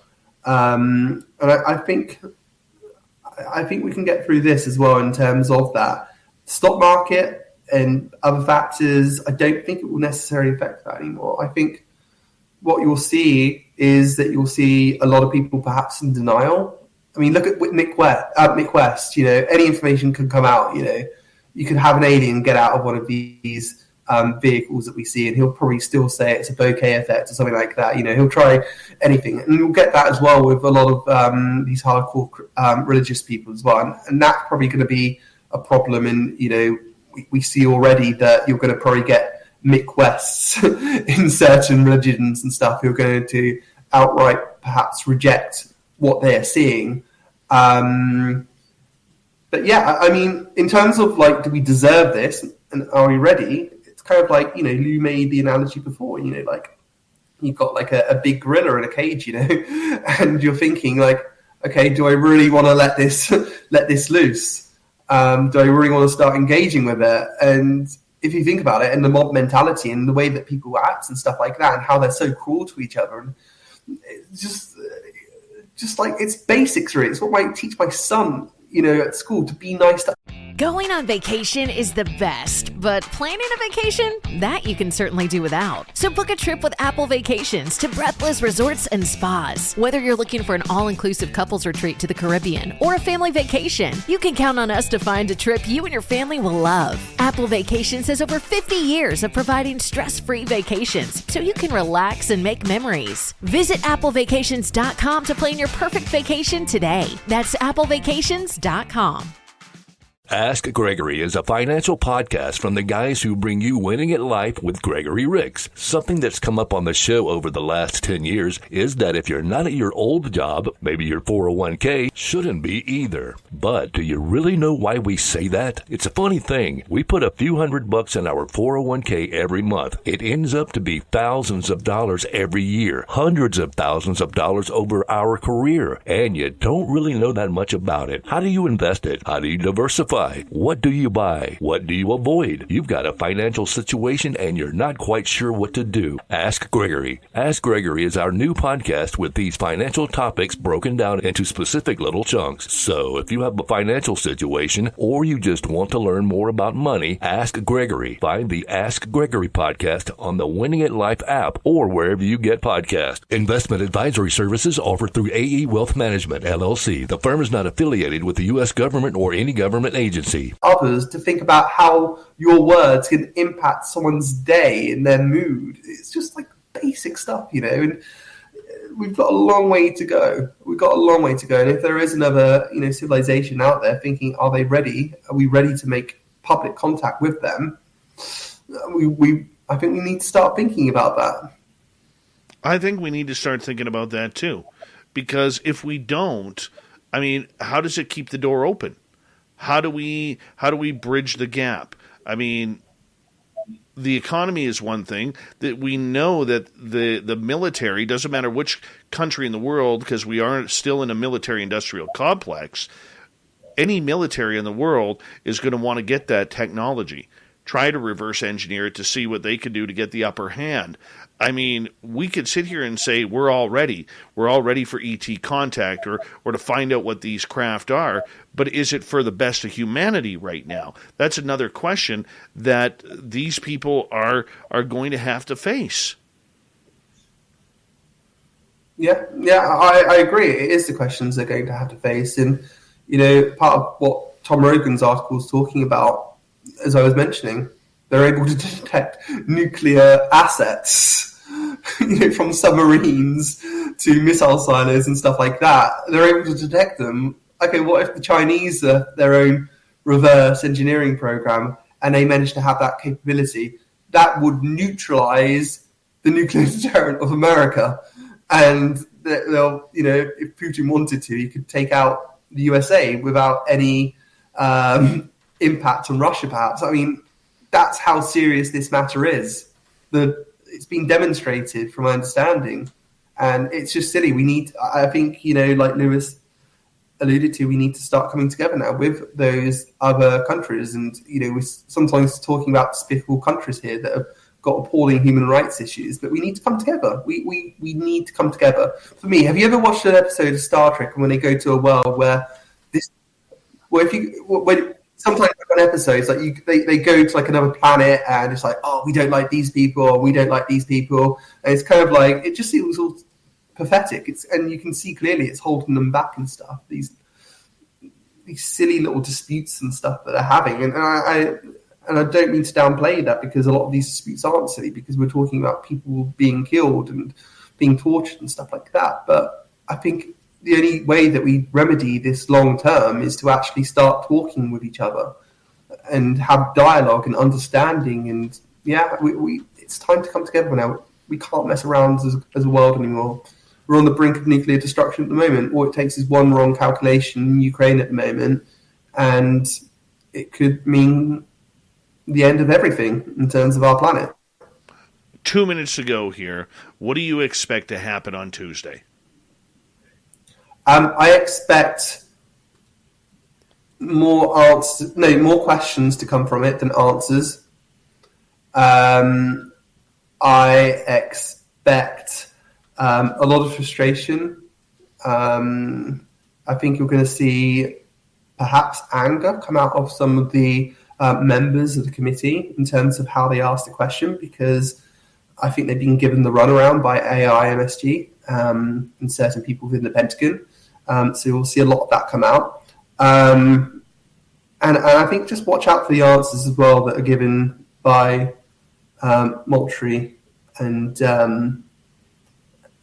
just see if they live up to what Susan Goff told me, in that they're going to commit to transparency. Let's see if they're going to perhaps give access to these special access programs. That's what we're looking for. But I think the real signs will become from the fallout. What happens next? And that's what I'm going to be looking out for. What happens next? Are there more hearings? Who's going to speak? What committees are going to be involved?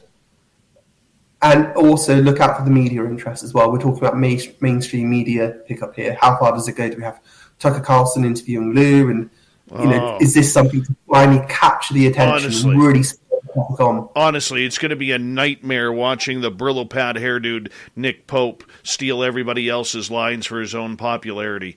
Honestly, I'll go there. I'm not afraid to go there. Do me a favor. Tell everybody, Christopher, where they can find Liberation Times. Yes, of course. So www.liberationtimes, or one word, .com. So you go onto the website. We've got plenty of stories on there. You can also follow us on Twitter as well. So that's at Liberation Times, one word. And you can follow me on Twitter as well. So that's at Chris UK Sharp without an E on the end.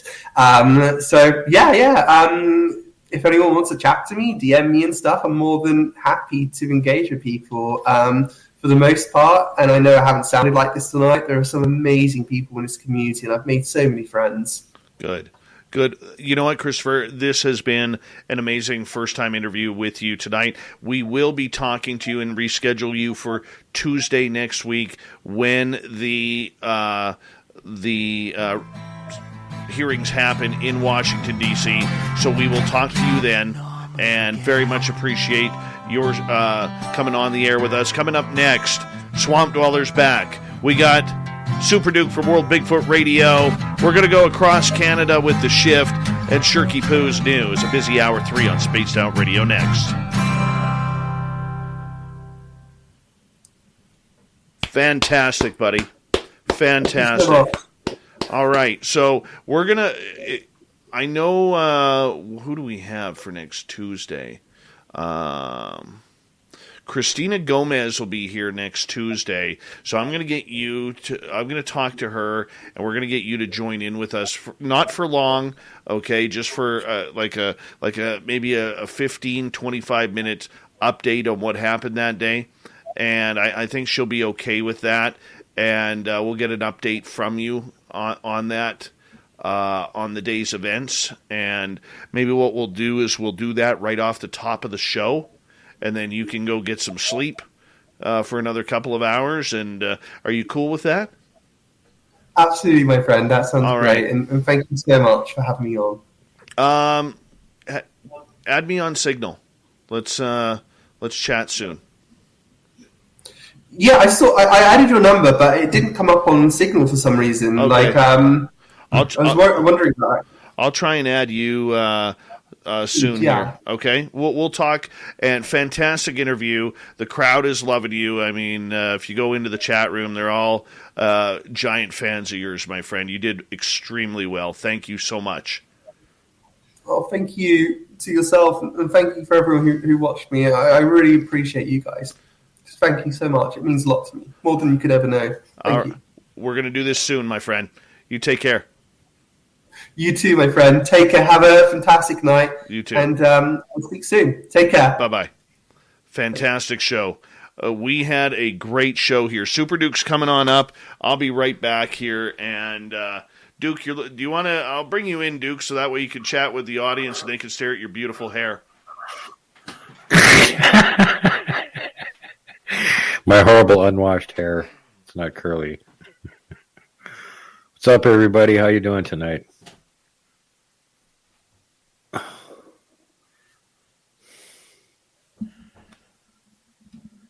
So what do you want me to do tonight? Should I tell the giant story? Should I talk about some cryptid encounters? Or should I just get Dave to tell us all about his big Sasquatch incident on Sunday?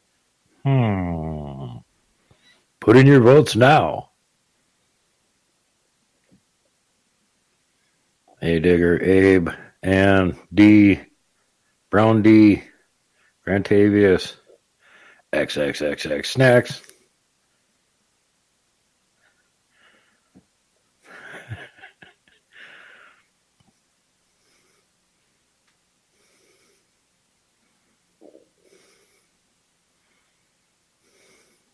Get Dave riled up. Dave was already riled up once tonight. You know, talk about that icky breakfast food for dinner thing.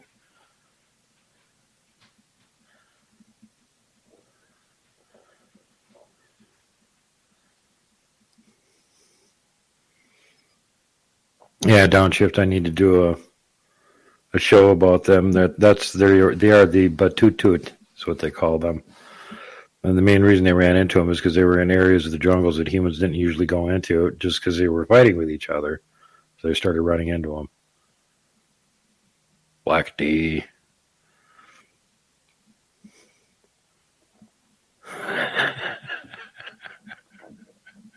Well, D, you're just an instigator, aren't you?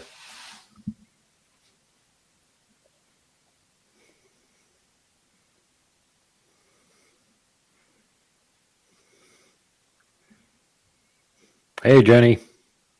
Rafaela. Jenny says giants.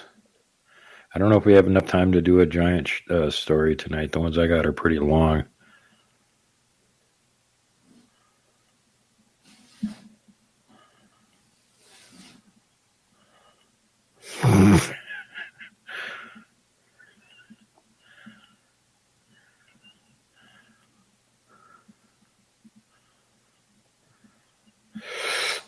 Yeah, one that I referenced previously was the 5 killer giant story, which is pretty famous over there in the Solomon Island chain. Everybody over there apparently knows about it. But that one's about like 8 pages long, so I don't know if I could read that fast.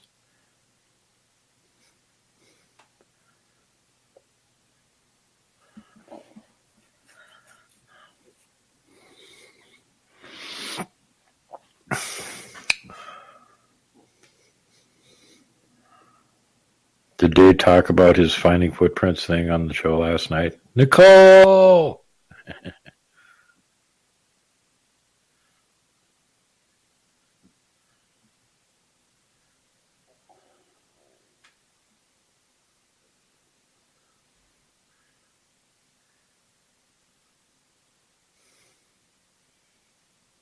Dave, yeah, I just upgraded from Sanskrit and cuneiform. I can actually read modern languages now.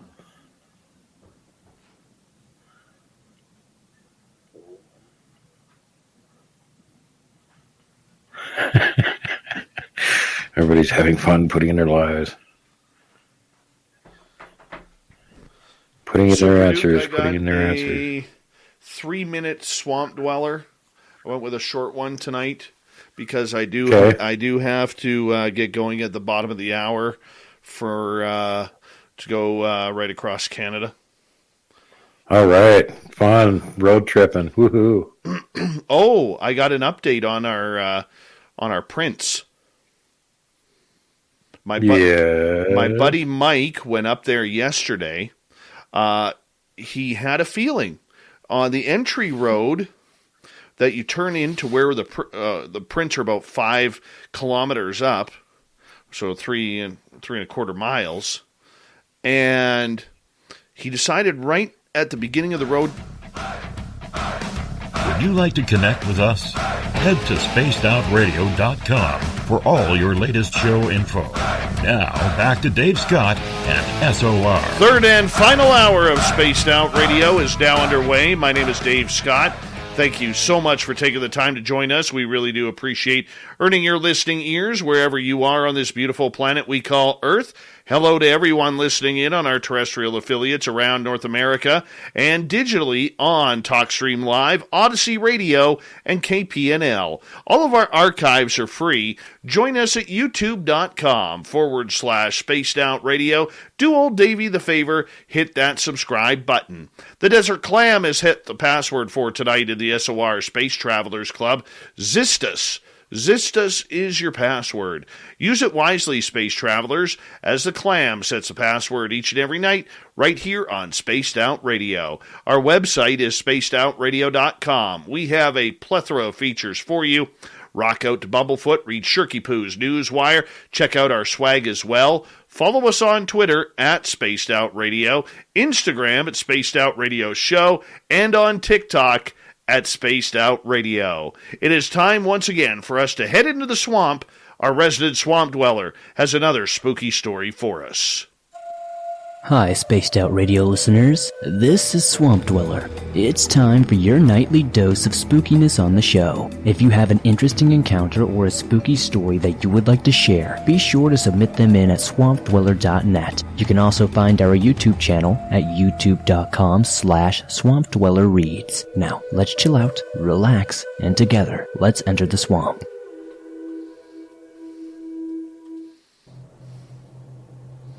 This started in April of this year and is somewhat still going on.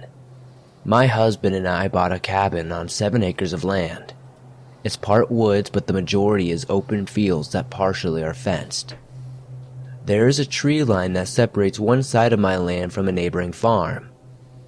That tree line is a nice view out my kitchen window and is quite pretty, but it now terrifies me. Around the end of April, I am walking my land, just exploring as we had just moved in. I happen to glance up and I see an unoccupied tree stand. I didn't think much of it since we live in the country, and the land is full of deer and turkey. It was not hunting season, but people still like to watch the wildlife. The only thing off about it is that it was facing my house. I went on with my day, not thinking about it. About 2 days later, I'm pulling in my driveway and happen to look across my field. and I see the same tree stand in a freaking different tree still facing my house. It creeped me out, but I didn't feel threatened because there's 1.5 acres between my house and the tree stand. I had never seen a person in the tree stand, and my husband told me it's probably someone deer or bird watching or something like that, which for a time made me feel better. The tree stand ended up moving from tree to tree so much that it became a game between my daughter and I to play Find the Tree Stand, until sometime in late June. It was almost dark outside when I took our puppy out to go to the bathroom. As he was doing his business, I mosey on over toward the tree line, not even thinking about the tree stand. I tend to wander around our property just enjoying the peacefulness and animal noises.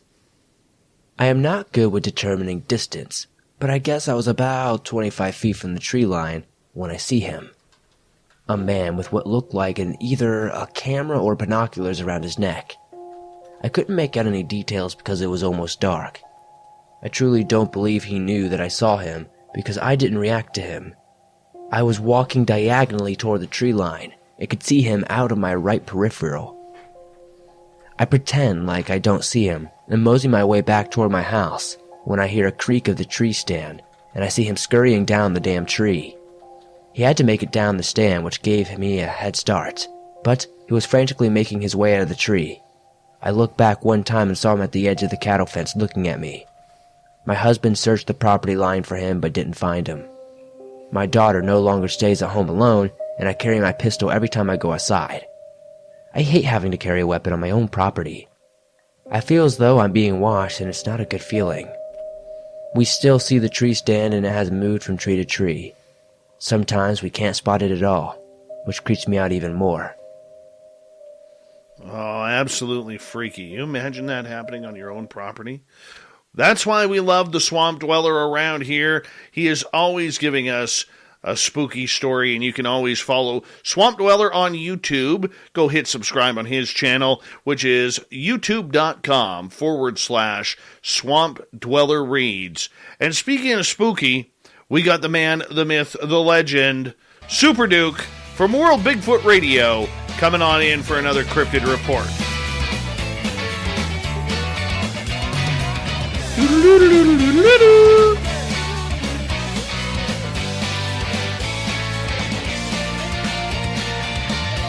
All right, Super Duke from World Bigfoot Radio, which can be found on YouTube and BitChute and other hosting sites. Duke, it's always a pleasure to have you here. How you doing, buddy? Dave, I am just super excited to be on. It hasn't been a super busy week this week, although Robin McRae had an unfortunate experience. Apparently, last night she believes she got abducted, and she came back in one piece, but some of the trademark signs of it, like lost time, not remember going to sleep, your pajamas are on inside out, things like that. Peculiar stuff going on over there, so she's fairly alarmed about that. And the other thing that happened this week is that during my show on Sunday, when I was doing the live show, all of a sudden I get a text message from this friend of mine and a slideshow with a whole bunch of pictures, and he's all excited.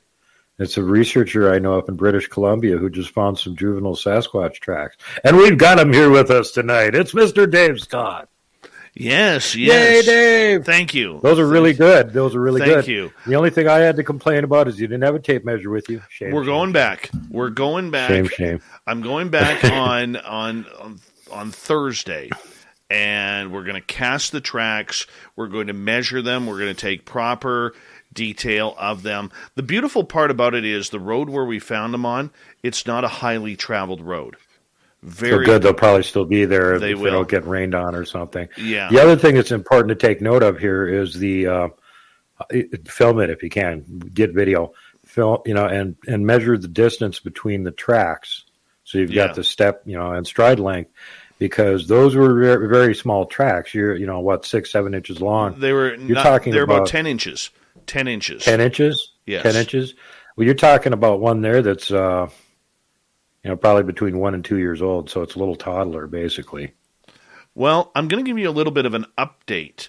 My buddy Mike yesterday went out there, and he went to the beginning of the road, and this, when I say road, it's a logging road.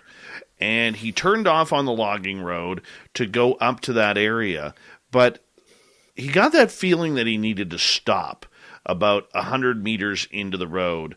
And about 100 meters in, there's a cattle guard there, and underneath the cattle guard, there's a creek running through, and he just figured, you know what, I'm going to go look in this area. Just something brought him to that area. And be damned if he didn't find 13-inch tracks. He found a couple of prints. So now that means we have 2 different size creatures, and within 3.5 miles or 5 kilometers of each other. This is outstanding, Duke. Absolutely outstanding. Well, very likely the same family group. And I'd like to point out, if you have tracks of a little bitty Sasquatch that small, you've got more than one around there. They ain't out there by themselves. They're with a family. And the family's very nearby because the kids don't get to wander very far away from the adults.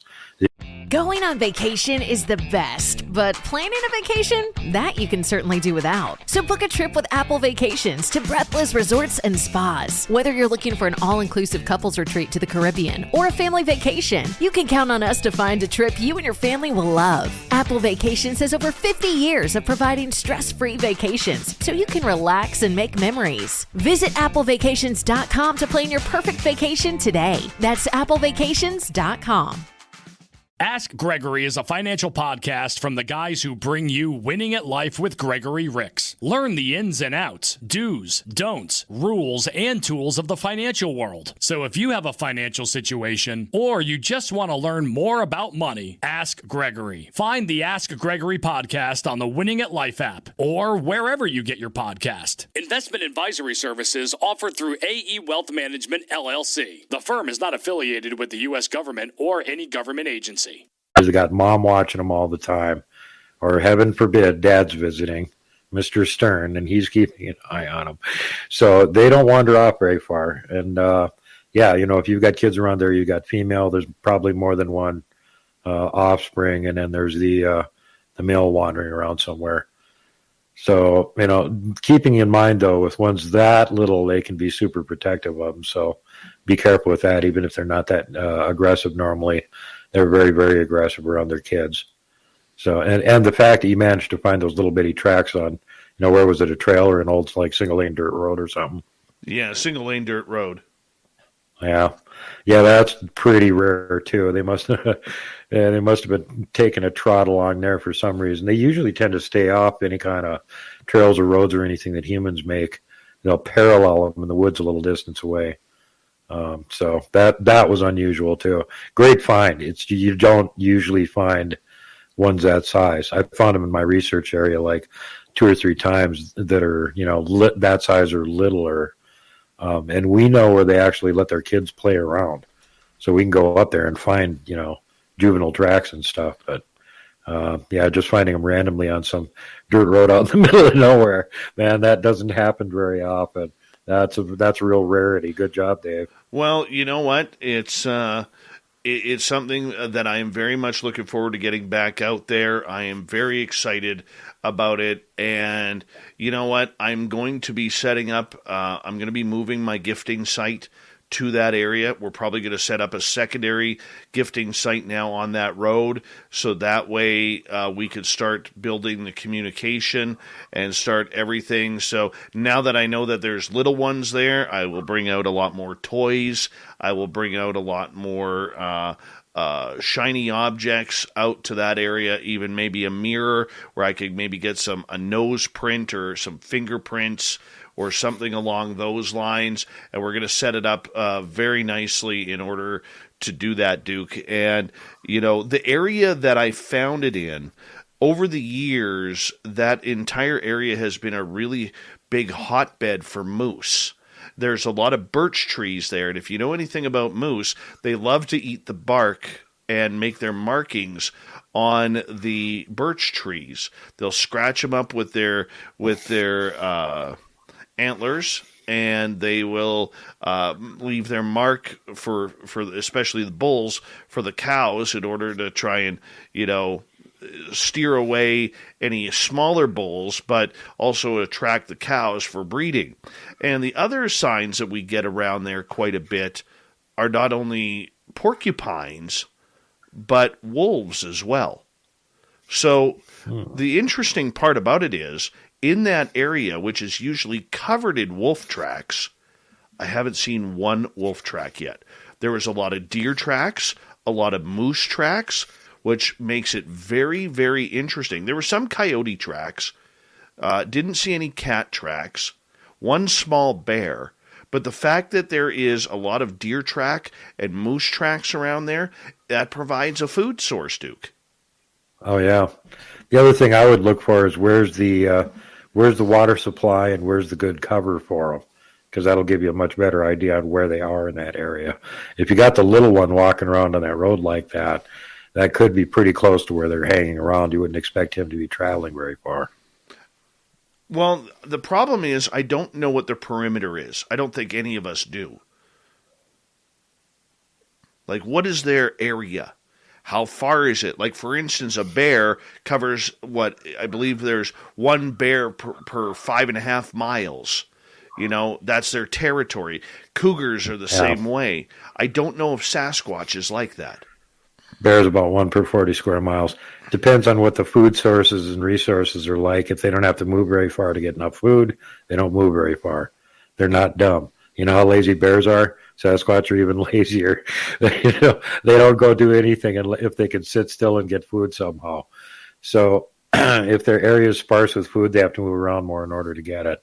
They tend to find areas where if they've got youngsters, especially really young youngsters, like what you seem to have found there, that they're going to have an area that's going to have a lot of food sources where they're not going to have to move very much, so that the female can keep an eye on the kids and they don't have to worry about jetting across somebody else's territory or running into things that are unexpected along some travel route. And if they're there, you know, this time of the year, it could be that they're just planning on spending the whole summer there. So could turn out to be a good area. And again, you don't know how many are there. It could be just one family. It could be a whole clan of them that are there. When you say clan, how much is a clan? It could be quite a few. It's extended family. So it could be an alpha male, and he's got a bunch of subadult sons, and some of them have, you know, female mates, and maybe kids too, and, you know, or one of their family members from some other clan is hanging around for a while. You know, some of the extended groups can get pretty damn big. I don't know that all of them up there in my research area are related, but there's got to be at least 24 individuals up there, because we found all different size tracks and stuff, you know, so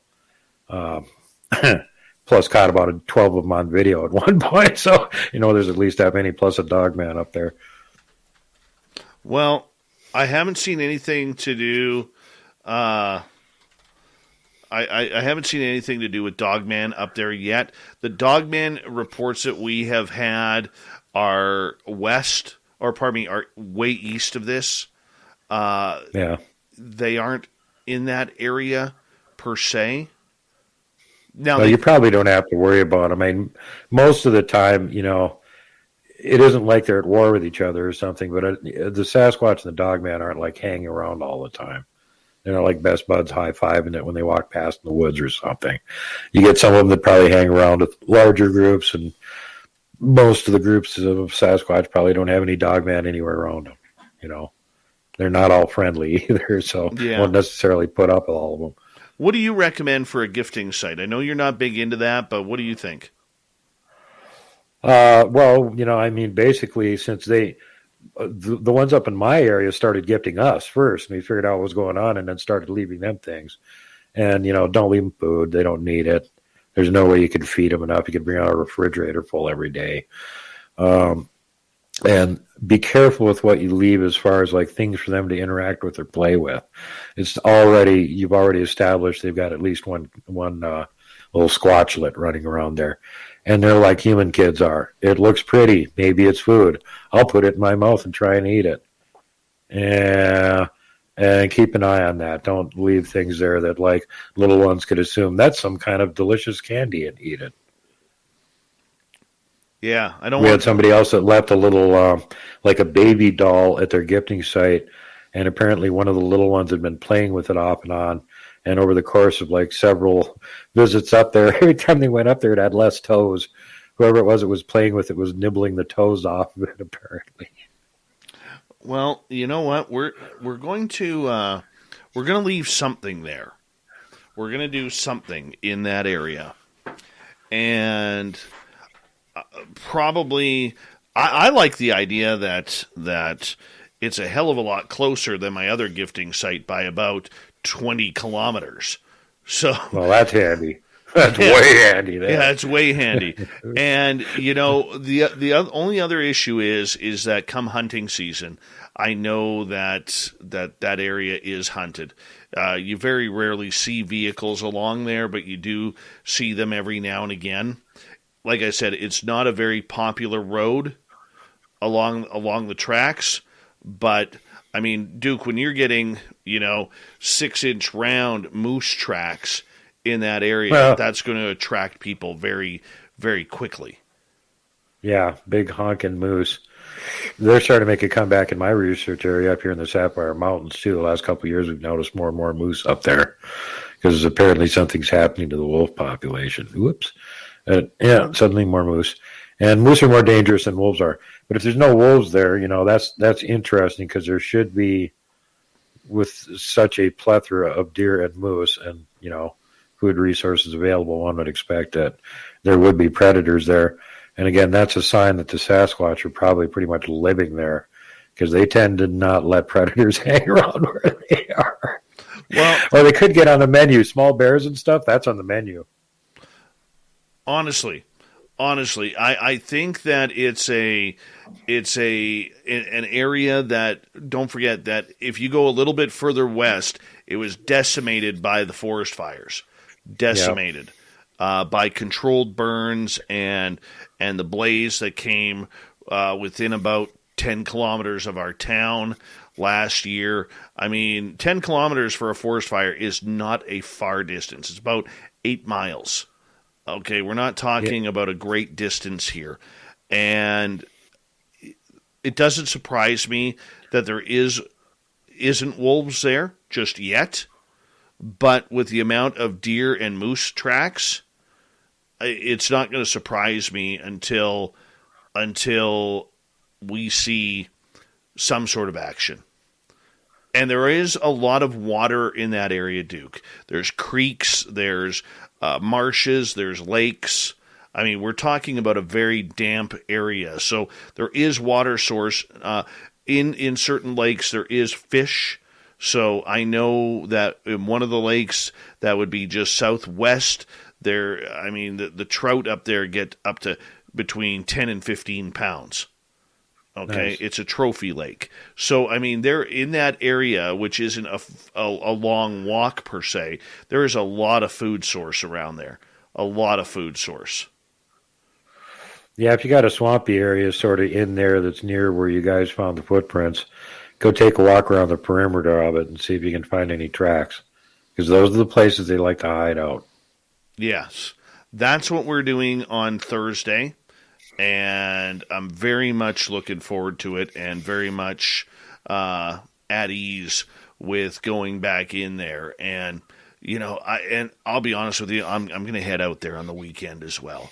Because I just... Right on, man. You got that, when you get that itch, you got to scratch it. You don't have a choice.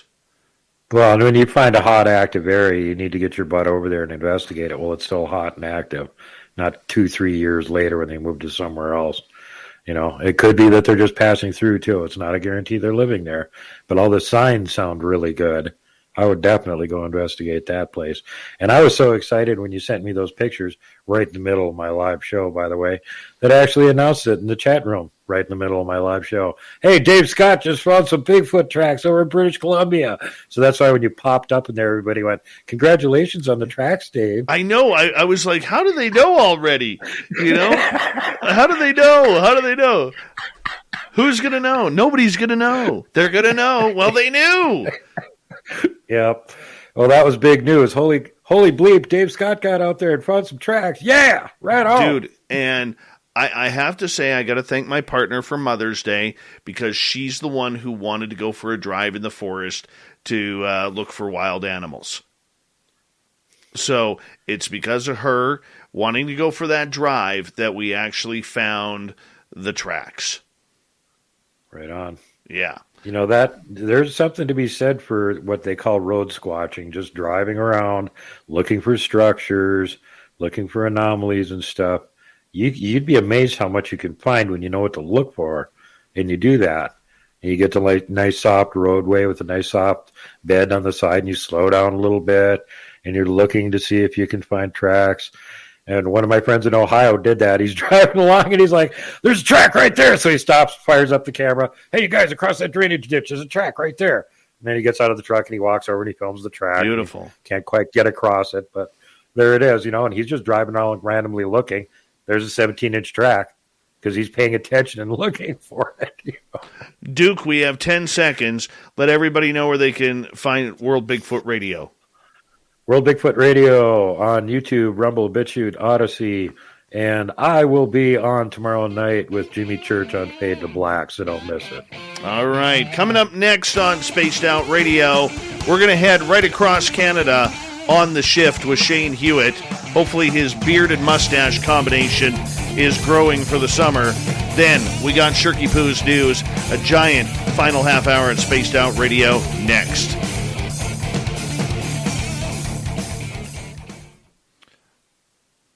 Hi, Vancouver. Hello. So, you good to go for 34 this week? Yeah, you guys are making me. You're making me grind my teeth with that. I'm not gonna lie. I'm grinding my teeth. Okay. We got a lot of topics to cover. When are we out? 52? Yeah, probably around 52-ish. Okay. Yeah. All right. Not a problem. Okay, sounds good. All right. Hey, Super Duke. Thanks for being such a great guest on your own show, Dave. Really appreciate it. But you probably knew I was just going to go, well, for the cryptid report, Dave found Bigfoot tracks. Oh, man. You have no idea how good that felt, man. Oh, yeah, you do. Yeah, right. Yeah, you do. Yeah, absolutely. Yeah, I you do. Yeah, I do. Good. Yeah, the track thing is worn off on me. Now it's like, hey, I got one's face on camera. Yes! I don't even care. You know what? I know my audience is going to hate me when I say this. I don't care about that. I care about, in that situation, I'm going to sound selfish, but I just want to see one again. And I've put that out there for a couple of years, and I've been manifesting it, and I think that this is, I got a good feeling. Put it that way. I got a good feeling. I think they're ready to get closer to you and get to know you better. Yeah. And you know what I look forward to? It isn't getting them on camera, finding tracks or giant structures or any of that. It's when I'm walking through the woods and you can feel them watching you. Mm-hmm. And when they get close enough, it feels like there's a giant electrical generator right next to you. That's how you can tell when they're close. And that's a creepy feeling, but I like it. Well, you know what's funny, Duke, and I got to get going here in a minute, but my son, who came out with me to look at the tracks, got out of our vehicle, and he even said it feels like we're being watched. Yep, and they're right there. When my 8-year-old says that, I know that they are there. We didn't stick around long. I was too excited, and we wanted to go see if we could find the wild horses, which we did, and because we didn't know if they 1,000. Yeah, we didn't know if they survived the the fires. So they did. Yay! They did. And so there was a beautiful 6-pack of wild horses that we got some pictures of. So all in all, it was a good day. But Duke, I got to run. I got to get ready for Vancouver here. We'll talk to you in 2 nights' time. Thank you, buddy. Right on, brother. Good job. Good show. And go, go, go. I love Duke. Super Duke World Bigfoot Radio there. All right.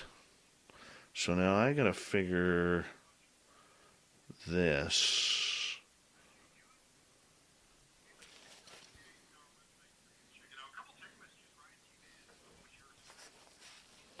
We're going to come in a little bit early here. Okay, Crocs and cargo shorts. Now we're talking, says Steve. That's a vibe right there. He needs like some barbecue grill tongs, and then he can click, and he's all set. Like a poster belt. If Ryan spends this much money on Crocs, it's time for an intervention. Very fair. Actually, we probably should have intervened long ago. I drive semi. I also wear Crocs. They're the best. So there you go. Thank you for that one. And anyone who thinks Crocs are fashionable under any circumstances that doesn't involve a beach is delusional. Wow. So there's the story of Crocs. I'm Shane Hewitt from Ryan O'Donnell right there. It's time to connect with Dave Scott. It is spacedoutradio.com for his actionable internet show that he does, the world of the woo and all the things. Is Dave Scott there? We got him. Good evening to you, Mr. Shane Hewitt. Give us an update for my fans, if you don't mind, on your beard and hair combination. Is it going good today? The beard is summertime gone, and take that away. So the beard comes off, and then the beard will be back in, what is it? So we got June, July, and August. So I got 3 months of beardlessness. And then we start again, and I got to get ready because all the kids around the world, they need those Christmas presents as an official licensed Santa helper. I got to get that white beard out so I can get ready to go. So I used to be like you, but I just got lazy and I just keep mine 24/7 now. But it's an exciting time to be on the show with you tonight, man. Oh, thank you very much. I was just going to say I thought it was a requirement of you living in the middle of BC and the trees up there in the north. Yes. You had to have a beard, it was like your passport to get home. If you went on a trip, so. And let me tell you, the fashion statement up here, camouflaged Crocs. Camouflaged Crocs. Don't encourage Ryan. Please don't encourage Ryan. How was your trip? You went to a little World of the Woo conference thing I saw online. You did a little traveling and all, surround yourself with a conference of people of the Woo. What was that all about? We had our first annual Spaced Out Radio fan party in Las Vegas at the Golden Nugget a couple of weeks ago. We had about 60 guests with us that we did a live broadcast at the Golden Nugget for our show, and we brought in a bunch of really cool people to come on in and hang out. And you know as well as I do, being on this side of the microphone, very rarely do we actually get to meet our fans and people who listen to us, support us on a nightly basis. So to be able to spend a weekend with our fans and members of the Spaced Out Radio team, it was absolutely amazing. And we cannot wait to do it next year again, which will be May 19th through 21st. And I hope that you can get some time off to come join us that weekend, because we are going to have a weekend of woo, my friend. A weekend of woo in Vegas, which seems appropriate because of all the things that have been seen in Vegas. Nobody will doubt you, which is kind of cool. Truth. So I like that. So we've got a couple cool things to talk about. You want to talk about your shoes here first, your Sanooks or whatever it is that you have on your feet when you were putting together, doing a little squatch hunting in the backyard? What happened? Well, put it this way. Those were my Skechers. My Skechers. Oh, sorry. Okay. But, on Mother's Day, decided to go out in the forest to try and see some wildlife and see if the wild horses were back after the forest. Going on vacation is the best, but planning a vacation, that you can certainly do without. So book a trip with Apple Vacations to Breathless Resorts and Spas. Whether you're looking for an all-inclusive couples retreat to the Caribbean or a family vacation, you can count on us to find a trip you and your family will love. Apple Vacations has over 50 years of providing stress-free vacations, so you can relax and make memories. Visit applevacations.com to plan your perfect vacation today. That's applevacations.com.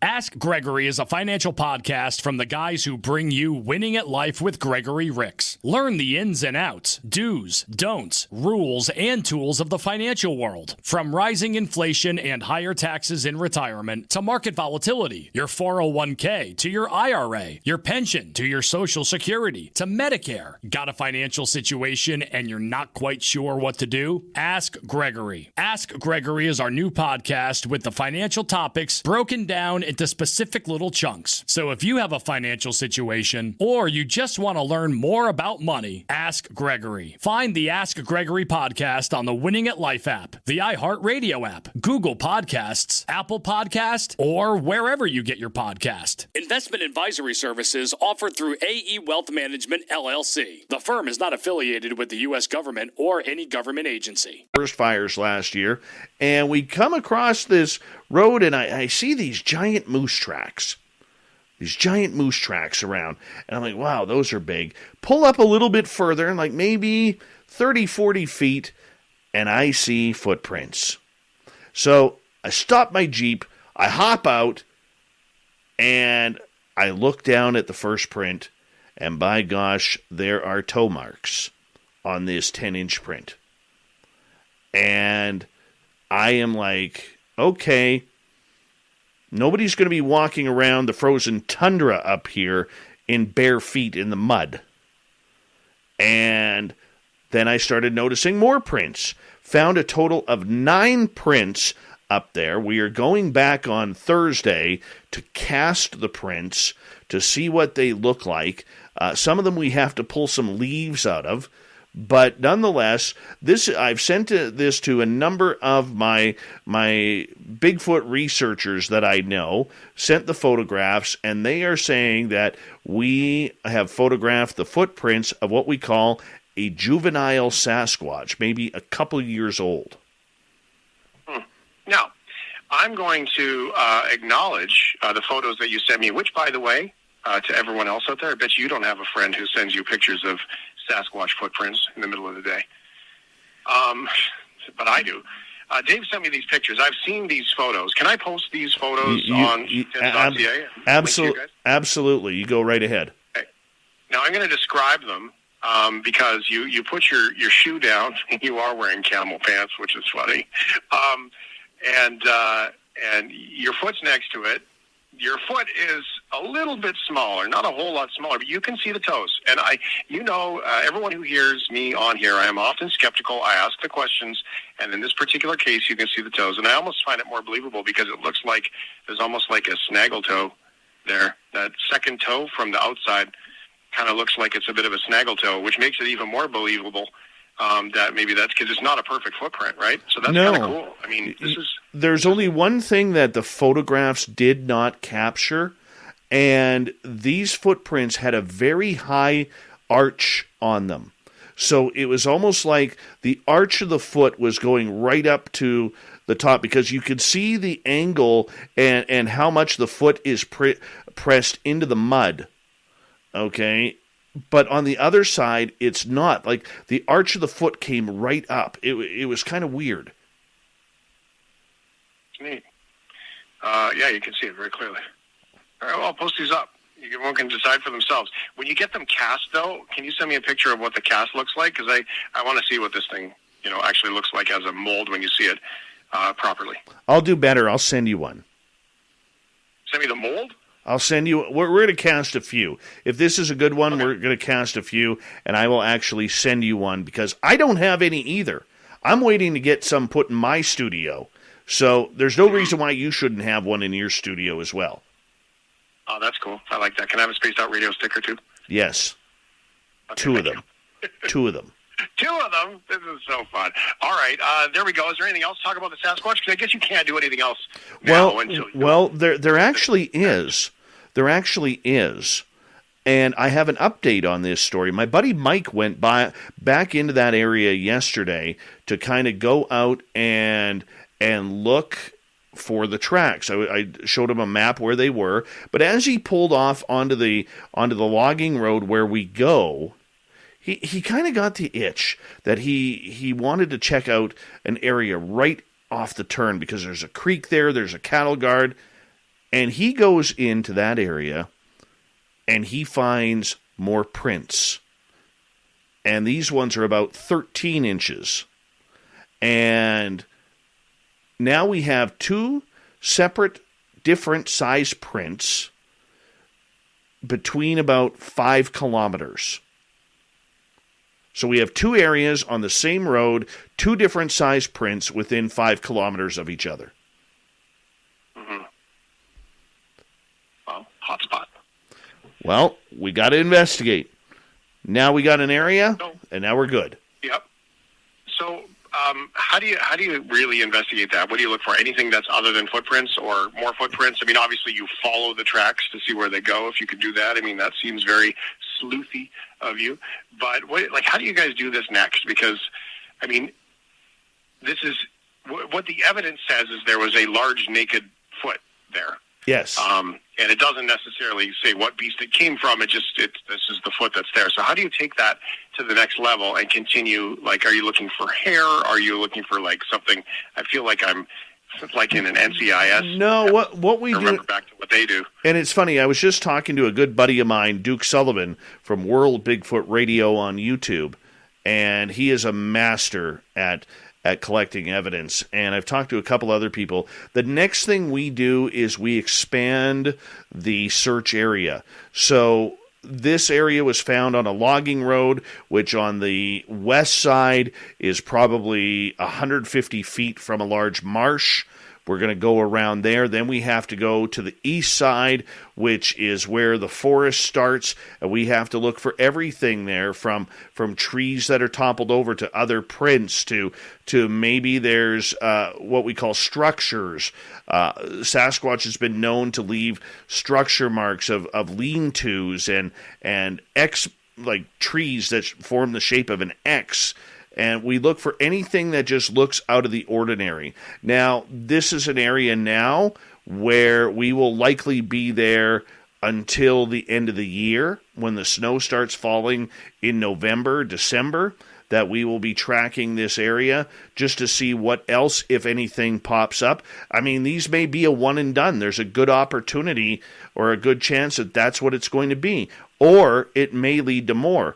The interesting part about that area, there was a lot of moose tracks, there was a lot of deer tracks, coyote tracks, and there was one small bear track that we were able to find, but there were no wolf tracks. Usually that area is filled with wolf tracks. So this is also an area that is highly concentrated with moose and porcupines. So we're going to be investigating there for quite a bit, and we're going to see how it goes. Cool. All right, Dave Scott, Spaced Out Radio here on The Shift. I'm Shane Hewitt. Let's get into the UFOs, the UFOs, because the Canadian Defense Minister has now been a part of this conversation about the politics out of the U.S. and everything that's going on. What's your update there on the flying saucers? Well, we credit Daniel Otis from Vice magazine. He's a freelance writer for Vice, also works for CTV News, where this report came out on Friday this past week that former Defense Minister Harjit Sajjan had been read into the UFO story along with other Canadian military and government officials on June 21st of last year. We were expecting this to happen. There is no word if Prime Minister Trudeau was involved in those talks. I have talked to somebody close to it who is involved in those talks. I'm waiting for information to come out. But the good news is, Shane, and I hate to take away from your audience for one night, but remember last time we were on, I was telling you about how MP Larry Maguire, the Conservative MP for Brandon Souris in Manitoba, had come out asking about UAP being reported over nuclear energy facilities in Ontario.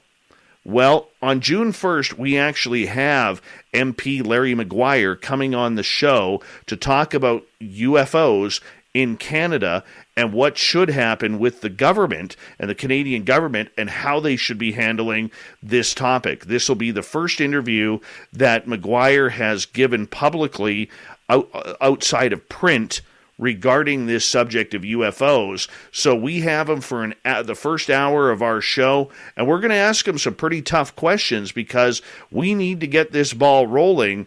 And hey, if you want to use the audio the next night, you're more than welcome to. Thanks, buddy. I appreciate that. It'll be interesting. I'll be curious to see how this does connect to all things inside Canada and the Canadian politics, too. Now, the U.S. Congress has been chatting about the UFOs, and the hearings are about to get underway. Is that something that anybody can go to? The hearings will be broadcast live on YouTube as well as government channels outside of in Washington, D.C. It will all be there for free. Now, what we're hearing is it's going to be 1 day of public hearings before they go in, the government officials, Congress and Senate, go into private hearings. There's up to 8 different meetings that we are hearing that are going to take place privately regarding this subject. Basically, what's happening down south is a lot of the politicians there are waking up to the fact that the Pentagon has been holding this secret for 70-plus years, since before Roswell. And that happened in 1947. And they're saying that they want full-on disclosure for the public to know if there is any safety precautions to American airspace, especially since these craft seem to be crawling in and out anytime they want. Now, the interesting part about this is, Shane, is there is a very big lack of talk about extraterrestrials. And I don't think we're going to hear that publicly just yet, because as Luis Elizondo told me on our show here a couple of weeks ago, there is still a large portion of the government that is very unsure how the public is going to react to this, how it's going to affect the economy, how it's going to affect the religions and religious people who are very tied to the fact that anything from outer space could be demonic or of Armageddon, shall we say. And so they are wanting to take very small baby steps with this publicly. But we're hoping to get something. We hope it's not like the report that came out last June, which was 9 pages of nothing. We're hoping for more. But like Christmas Day, sometimes we get disappointed. So how public can it be, though? Because that example, I mean, this is where I don't understand how you guys are so tenacious about this conversation, because no matter how much work you do, the government's not going to want everyone to go into mayhem, right? Of like, oh my God, the world is ending, to your point. And so how do you get through that, man? Like, doesn't that drive you crazy? Because they can say it's going to be public, but, redacted stuff and all those things, that must be impossible. Well, it is, and you know what? But either way, as a media outlet, we win. You know what I'm saying? We win because if they don't give us anything, we get to gripe and complain for the next 6 months until the next report comes out. If they do give us something, we gripe and complain that it's either fake, useless, grainy, or, hey, we got something out of them. Either way, we have a show on the topic, and either way, it gives us some juice to talk about. But I don't see a lot of big-time information coming out. I don't think they're going to tell us that the alien grays from Zeta Reticuli are hanging out here on the planet and taking people and doing strange, precarious surgical procedures on them. I don't see that at all. What I do see is a lot of politicians playing the air safety card, the threat narrative card. We're going to hear more, is it Russia, is it China, even though that conversation seemed to end about a year and a bit ago. But I think it's going to come back to fruition, at least publicly. We're not going to hear any alien talk. But the good news is the topic is up for discussion. Their government in the United States is taking this very seriously, and it's going to be very interesting to see how countries like ours, the United Kingdom, Australia, New Zealand, which we call the Five Eyes, are going to be handling what happens in the United States, and whether or not that opens up conversations here in Canada and elsewhere. Has it changed, quickly here before we go, the conversation changed? Because Russia's been blamed for a lot of these things, right? Oh, it's some secret Russian craft, blah, blah, blah. Evidence in current affairs seems to show that there's not a lot of power coming out of Russia these days, just a bunch of old technology. Has that changed the narrative around this in regards to who could it be? Well, if you see a UFO and it has duct tape on it, it's likely Russia's. Fair ball. Very cool.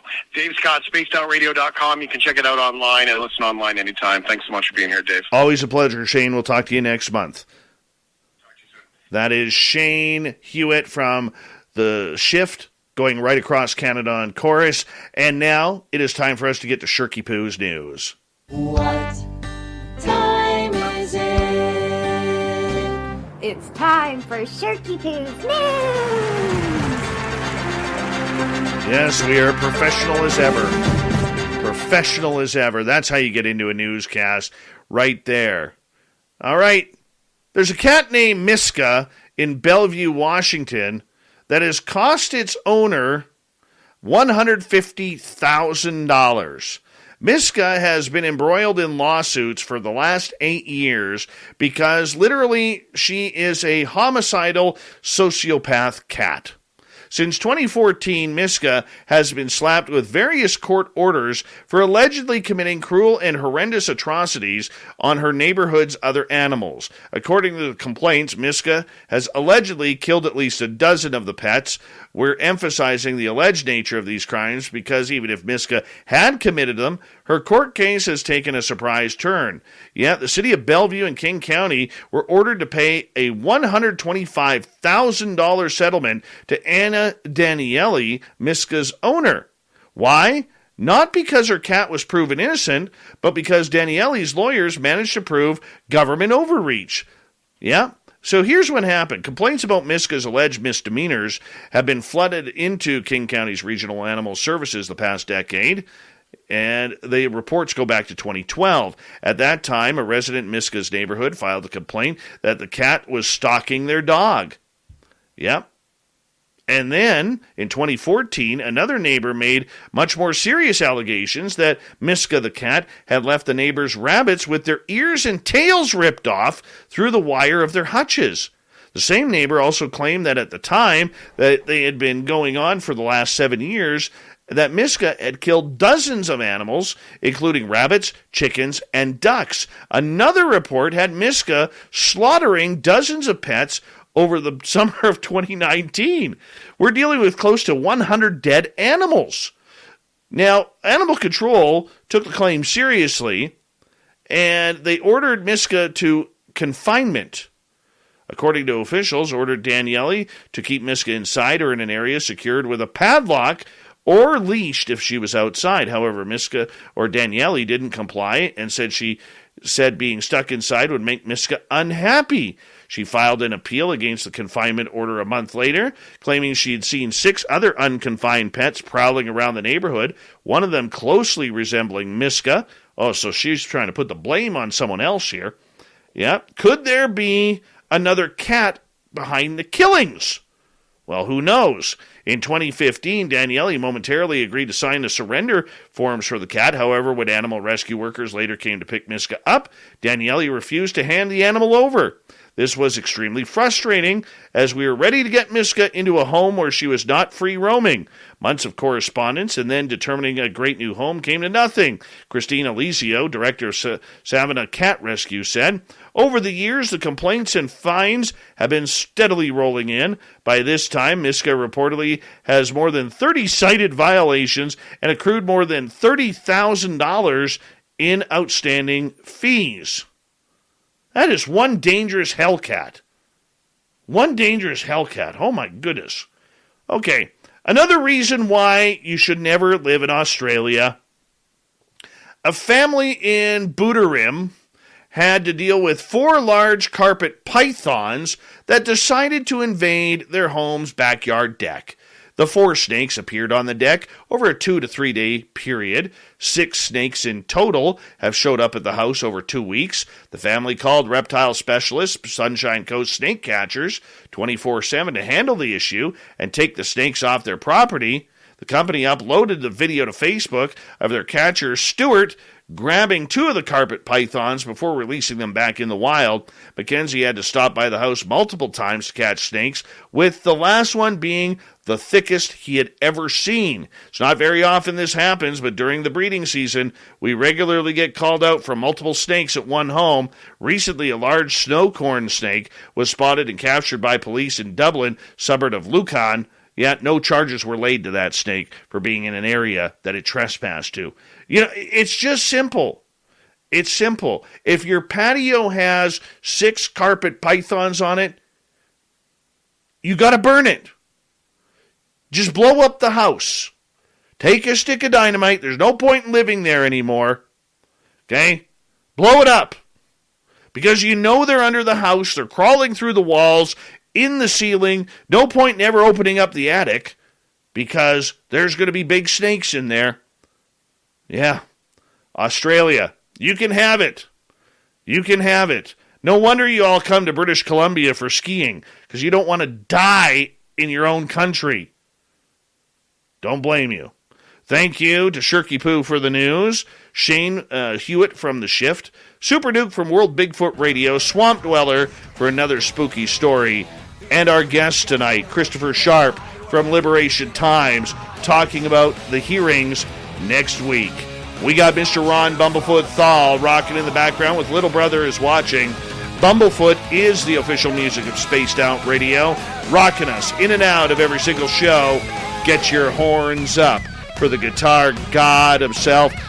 Special thanks to everybody listening in at home, at work, in your cars, wherever you may be. Thank you to everyone in our chat rooms tonight. YouTube, Twitch, LGAB, Facebook, wherever else we are. The Space Travelers Club, and on Twitter at hashtag Spaced Out Radio.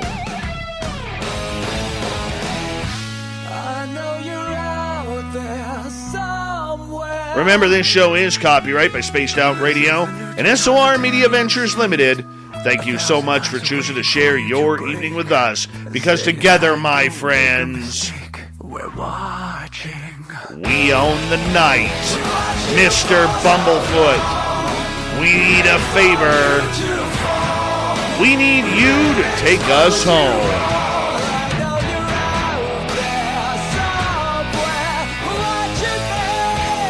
Yes, the Woo train has docked for the night. But soon, my friends, we shall ride again. Your seats are always available. Your tickets never expire. And if you want to bring a friend, we've got room for them too. Good night.